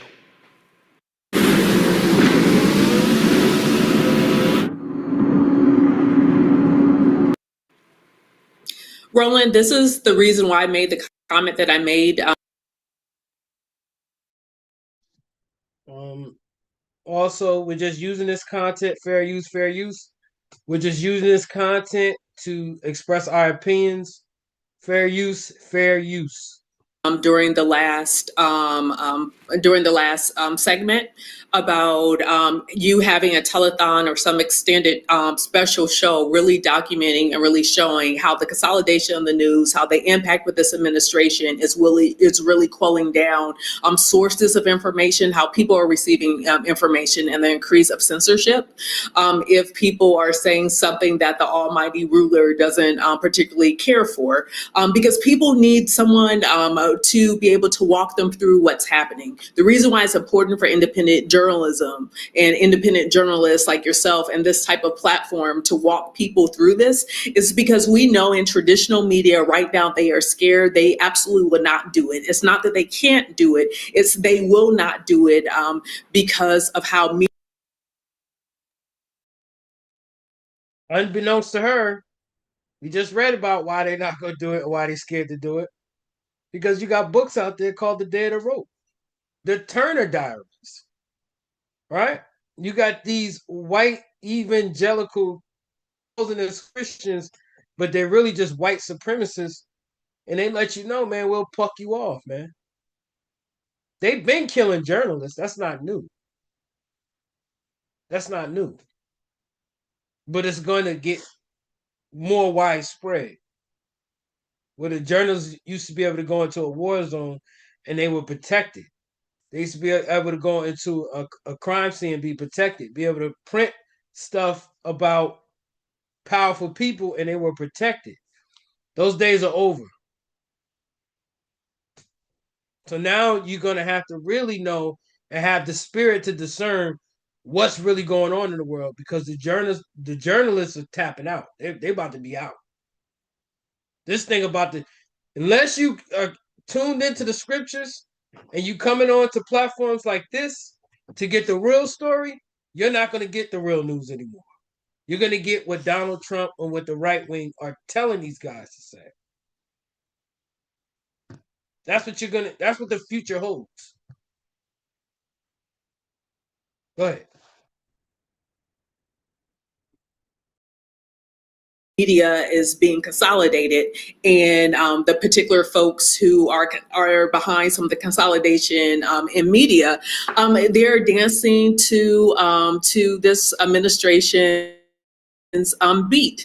And so people really need to understand what's happening and why investing in independent journalism is very important. We see an increase in journalists who have left traditional media who are now going to Substack, and they're looking for other ways to continue to do their craft, to continue to report on news and provide information to the masses of people. But what we're seeing within mass communications is that mass communications is consolidating, where it's going to be limited to 1, 2, or maybe 3 if we're lucky sources, which is why people really have to lean into independent journalism. People have to understand the critical reasoning and the analysis that journalists and true journalists and trained journalists actually use in reporting information. It's not just you're pulling something off of a wire. It's not just that you're reading a press release. It's not that you just see something posted somewhere else and then you get on camera and you regurgitate what has been written. But it's the who, what, when, where, why, and how. It's asking the primary questions, the secondary questions, the tertiary questions, asking the follow-up questions to make sure that the readers, the viewers, truly understand the why of the particular story that's being reported. So, Roland, you're definitely going to have to be able. So once again, independent journalism, some of the best papers you can read are your local papers. That's independent journal. That's not the big machine trying to manipulate your mind and just putting something out there and everybody goes with it. And Jake don't read. The average Jake ain't reading. He's going to social media to get his news. And that news is fabricated. He's watching TV to get his news. And that's finished. He doesn't have any spiritual eyes, even if he does read. He can't determine, what's factual actual anymore. Those days are gone. You gotta have a spiritual sense nowadays to even get part of the truth outside the Bible. Because everybody's just fabricating and biting off of everybody else. Where this young lady is right, independent journalism is literally the key to knowing what's really going on in the world. That's the who, what, where, when, and why. Those people ain't asking those questions.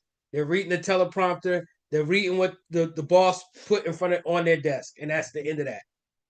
And she said it's going to be only 2 to 3 sources where the masses of the people is going to get their information. So when they decide to put the camera on us, which we're in a media blackout, when they decide to put the camera on the Israelites and our families and our culture and our custom, what's to stop them from demonizing us and having a simple Jake, simple Eve believe every word? They didn't like us when they was walking by us. And we was trying to give them this truth. So when Esau says, are we doing this and doing that? We poisoning people, killing the innocent children, whatever they're going to make up about us, simple Jake, simple Eve, the silly dove, Puerto Rican is going to remember it, hold fast to it, and okay it because the white man said so. Go ahead. To do this so people, especially Black America, understands what's happening and understand the information that they're receiving and what that information should look like. This right here, Raven, this was the threat.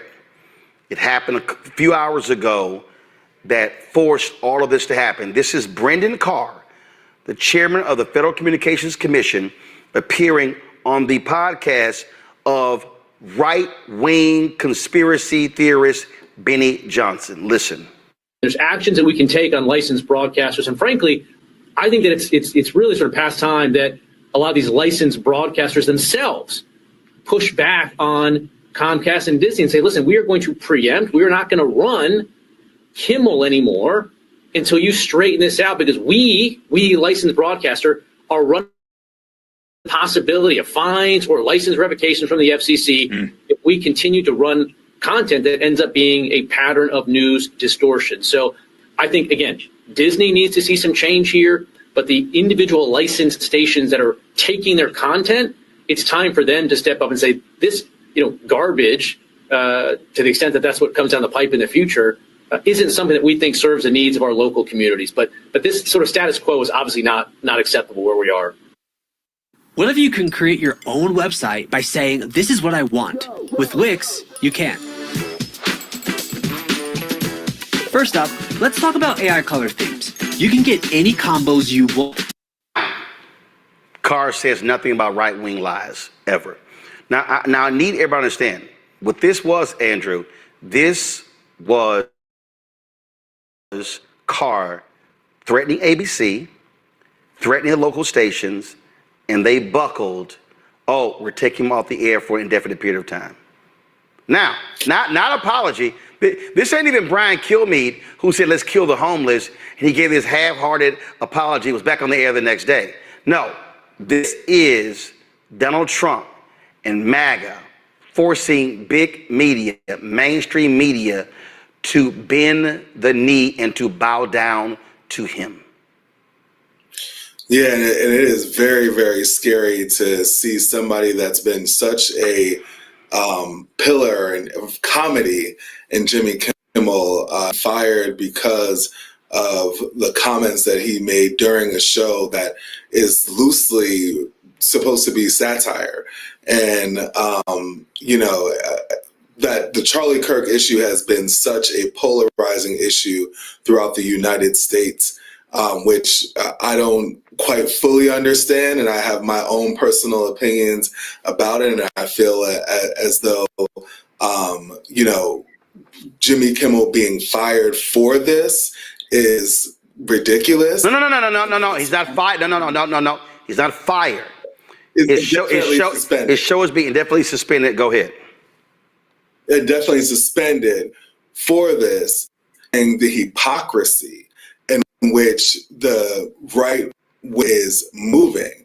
And for journalists who want to tell the truth going forward and want both sides of the story, now they have to be looking over their shoulder and wondering, well, is this going to get me fired? If I report on this person and is this going to be something that possibly ends my career? It's no longer about the truth now to them, right? It's about the impact of how their bosses or how. Yeah, that's pretty much it on that, y'all. But go ahead, bring out that precept. I'll break it down. It's the book of Amos, chapter 8 and verse 11. And when everyone has it, so we go into the book of Amos, chapter 8 and 11. My son thought of this precept, the famine of the word, not this word, right? But when we are removed from these streets, from social media, from YouTube, that's the true famine. So now they can vilify us.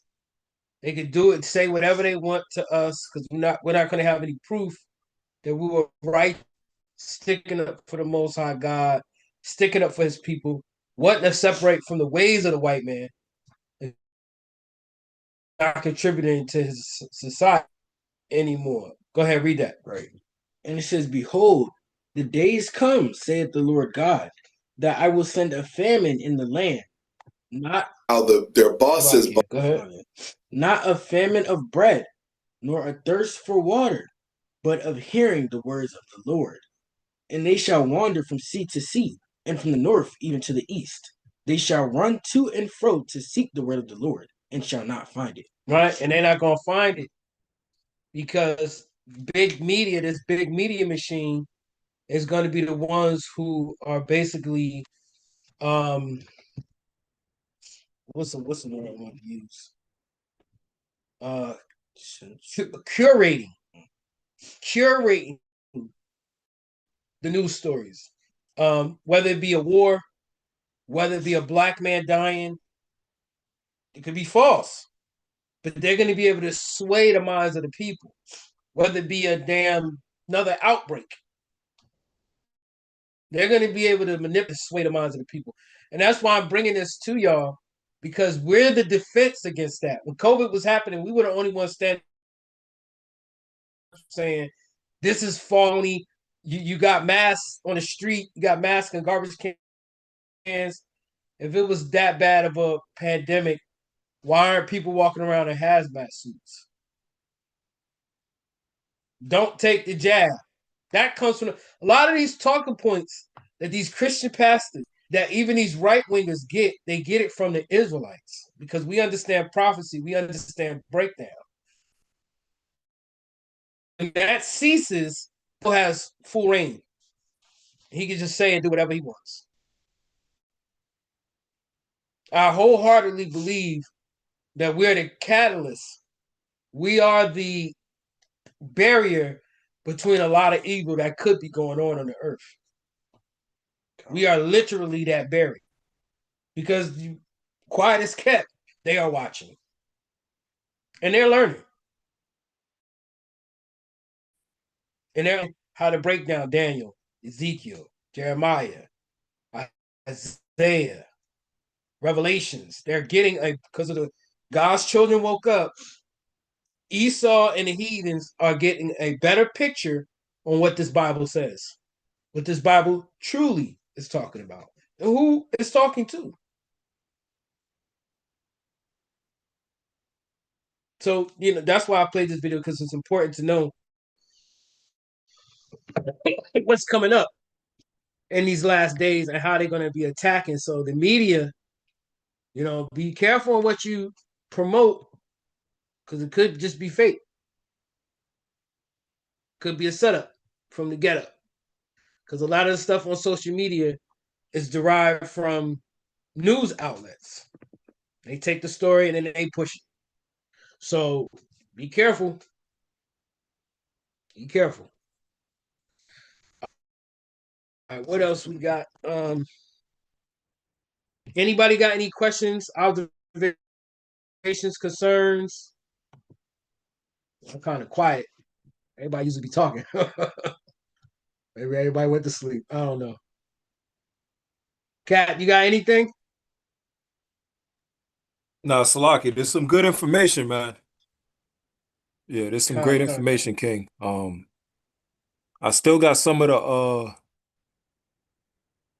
Cut out. can you hear me? Yeah, I can hear you now.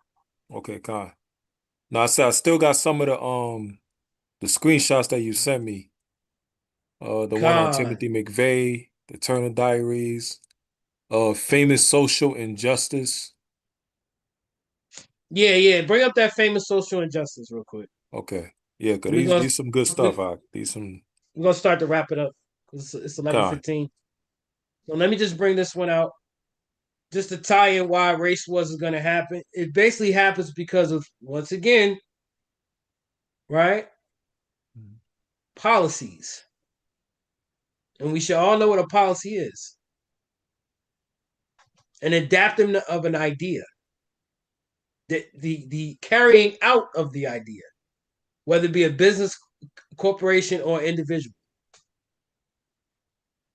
And people have agendas. Right? People have billion-dollar, trillion-dollar agendas over the span of 30, 40, 50, 60, 100 years, if you go ask Israel. If you go ask the Israelis, going all the way back to the early 1900s with the Rothschilds and the Bilderbergs, right?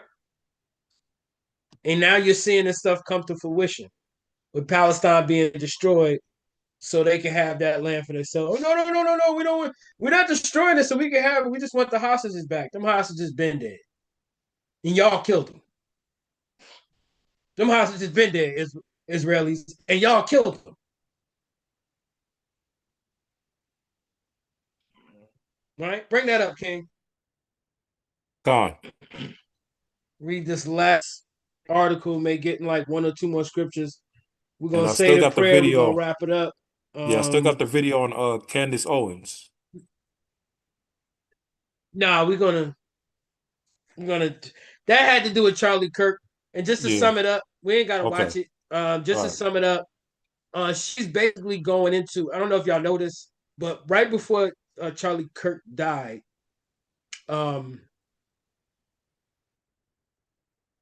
he was changing his view from being an evangelical to a Catholic. Now, I don't know if y'all know how deep the Catholic Church and the Jewish people go, but basically they don't like each other. Catholicism and Judaism are like arch enemies. So he was basically changing his worldview on how Israel got down. He was starting to say things like, we got to stop funding them. Same thing Candace Owens is on. Same thing his best friend Kanye West is on. Because they all cool. Kanye West is cool with Charlie Kirk and Candace Owens. Who's the boy from Fox that got fired? Tucker. Yeah. Tucker too. Tucker Carlson. Tucker Carlson was one of the first ones to flip. Now, prior to this event that he got killed at, he got invited to go to Israel. No, he got invited to the Hamptons, and he went. And they had one of their little Hamptons meetings, right? And some of the big Jews were there, and they were telling him, because I think his organization was worth like 20 million. They were telling him he would never have to worry about money again. They was going to fund him for 150 million. But remember, when you get funded, you have to adhere to that company's policies. So they were basically trying to get all the young white youths that he had, 3,500 schools, I don't know how many millions around the world, that he had. They wanted to basically get him to twist their mindset to start living and protecting Israel again. Because at this point, a lot of these Black Christian activists are stepping away the trend is stepping away from Israel because they see all the damage that they're doing. You can control the banks, the healthcare, the music, pornography, the food, medicine, you can control every aspect of an individual. You ain't got their mind, you ain't got nothing. Dumb. And when it comes to the white evangelical, they're the most dangerous animal on the planet Earth because they will kill you for their ideas.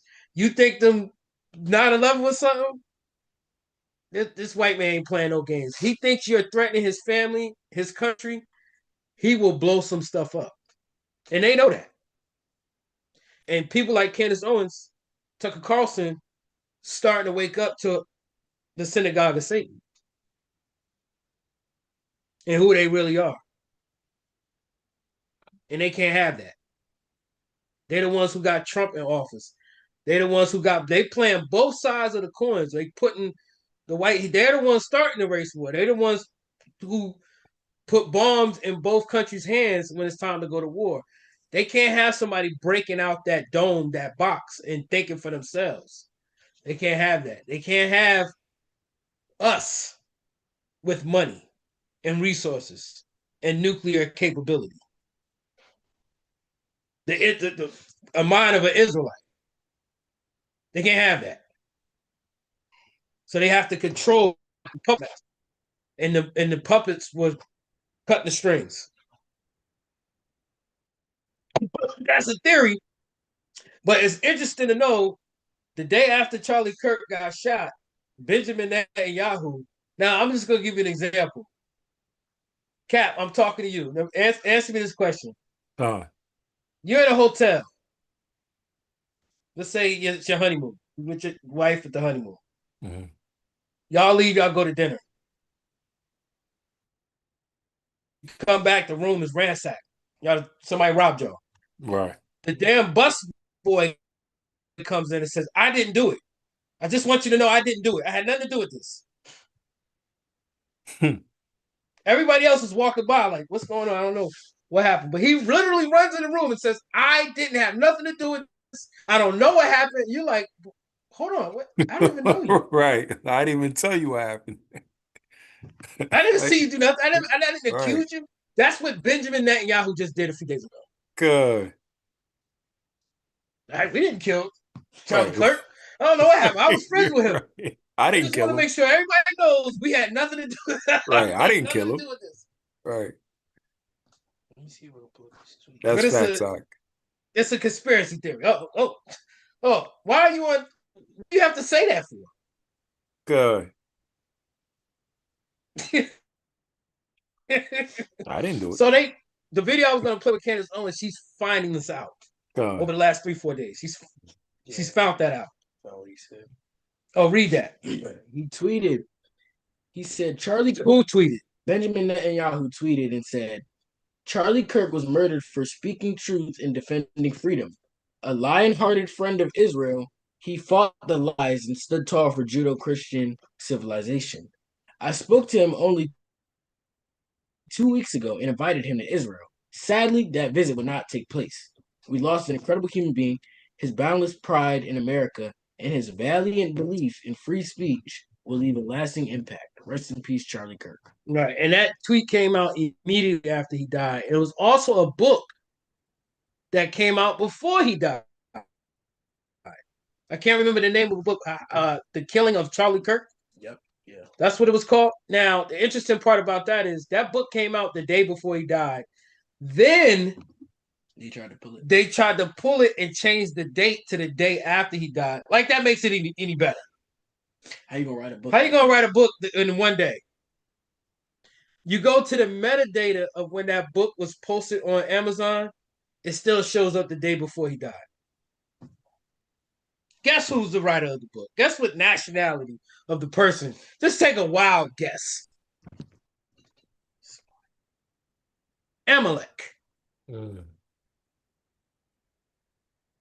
I mean, not that I care. I just know this stuff. I don't care about that. I'm not trying to prove who killed Charlie Kirk. Who does everything on the earth? Who's the wicked? Who's the synagogue of Satan? It doesn't really take a genius. They got rid of Kennedy, Martin Luther King, Malcolm X. Y'all gotta understand the Mossad is not just in Israel. They control the CIA. They control the FBI. They fund your banks. They control your credit system. They control every act of your life. The only thing you shouldn't give them is your mind. When they got your mind, best soldier ever. Best slave money didn't have to buy. And that's why they hate us and tell their young youth to stay the hell away from us, because they know they ain't got our minds. And they're terrified of us. And we ain't got nothing. Material, we just got our mind. And they're when I say Israelis are terrified of Israelites, terror. At least you got that, Jake. They're not ever going to come out and say it. It won't be no publications and news alerts about that. But Benjamin Netanyahu, what did the woman say? It was a video of the woman on in the Israeli saying that the biggest threat to Israel is a young black man. Why? What? What are you talking about? What are you even talking about? Because those are the Israelites. That's Jake waking up. How are we the biggest threat to Israel? What do you? Oh, because we know how to open up that book and break down these prophets. Oh, I understand. I understand. Y'all understand our God is a God of terror. I get it. I get it. And the more of us waking up, the more terror you're going to experience. I understand. Right? So bring that up, and we're gonna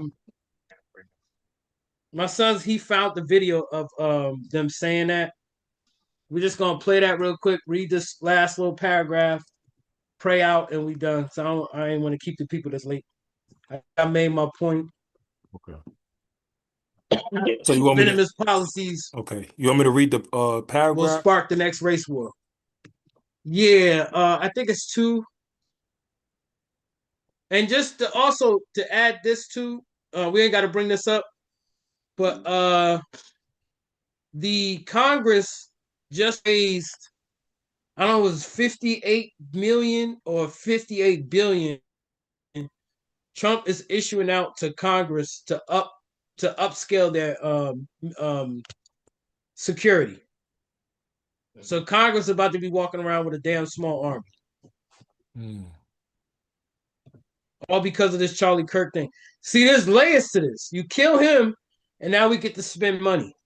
God. He wasn't even a damn politician, but because of all the threats that are happening on the right, he can't just do it for one side. He got to do it for Congress and the Senate. I hope it ain't 58 billion. I'm pretty sure it's 58 million. It might be 58 billion because I think their budget now is in the hundreds of millions. And that's from Secret Service to Homeland Security to their own private details when they come into the district and when they leave the district. These people have protection, but that's going to triple. That's going to triple. But we don't have no money for you blacks and Hispanics. Remember that. We're broke. We ain't got no money. But we about to drop $58 billion on security details for what it should have could have. Peace, family. My name. Yeah, skip her. Yep, I think it starts playing. Yep.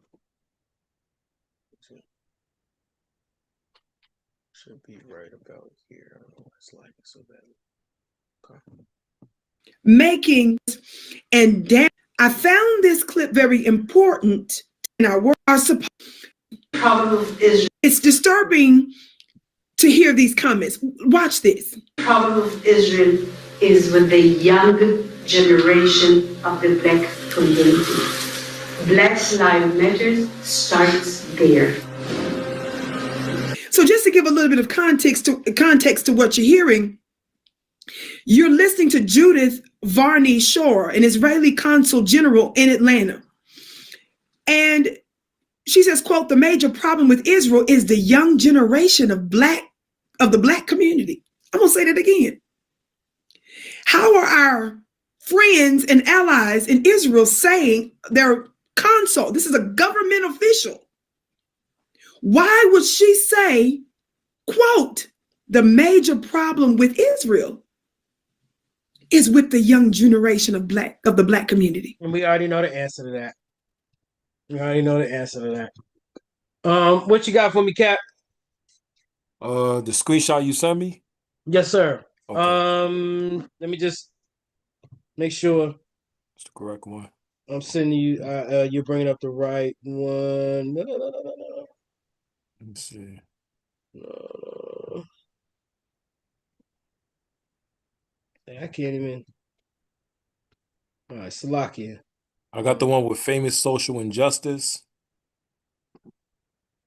No. Go to the one that says yes, famous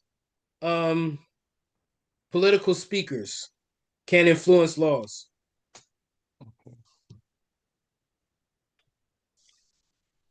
It'll say famous political speakers can influence laws. Nope. I think that's the end of it.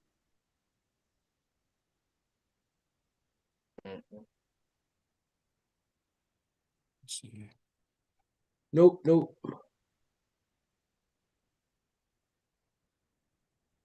Here we go. Yep, read that.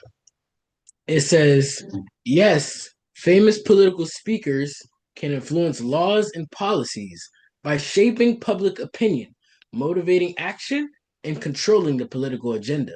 Right? Now, who's funding these famous political speakers?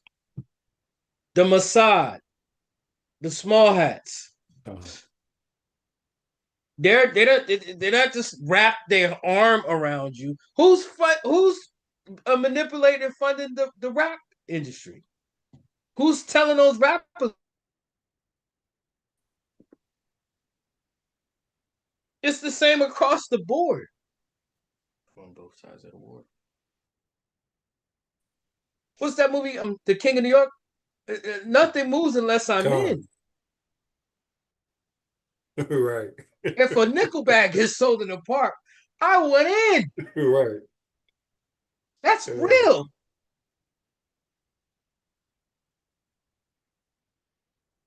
They're the ones who can stop guns from coming into a certain area, drugs from coming into a certain area, hospitals being built, grocery stores. They're the ones who can literally push a button to stop that or make it happen. Go ahead. Their charisma and media visibility can lend authority to their views, creating momentum for specific policy changes. Creating momentum. We have to create the illusion, like I said, if we got the mind of the person, you're done. Read up to where it says that got cut off. So just read up to powerful interests. Okay. How famous speakers influence laws and policies. Prominent speakers have a platform to frame issues and to do what? To frame issues. To frame. Right? That's not setting somebody up to take the fall. That's keeping it within the bounds of what you're talking about and not letting nothing slip out. The black youth is the enemy. We're going to keep that right there. That's framing. All right. Go ahead. And sway public opinion, which is a cornerstone of democratic governance. For example, Oprah Winfrey, an influential endorsement of Barack Obama, believed to have helped him gain significant support in the 2008 primary election. Public opinion can also act as a check on powerful interests. Right? Right? So it's interesting how the Google used Barack Obama and Oprah Winfrey which is an insignificant example. That's insignificant.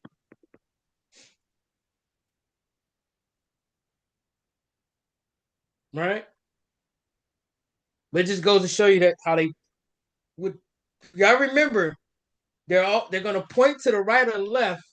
They're gonna have you look left. They're gonna have you look right, and whatever they trying to do, they're gonna do it already. They already because you're looking the other way, and that's the whole thing about America. Everybody's always been looking the other way,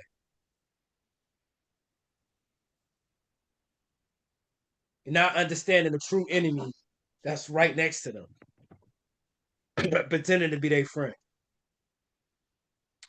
Right, so that's it on that. Got my little Uber sign up there.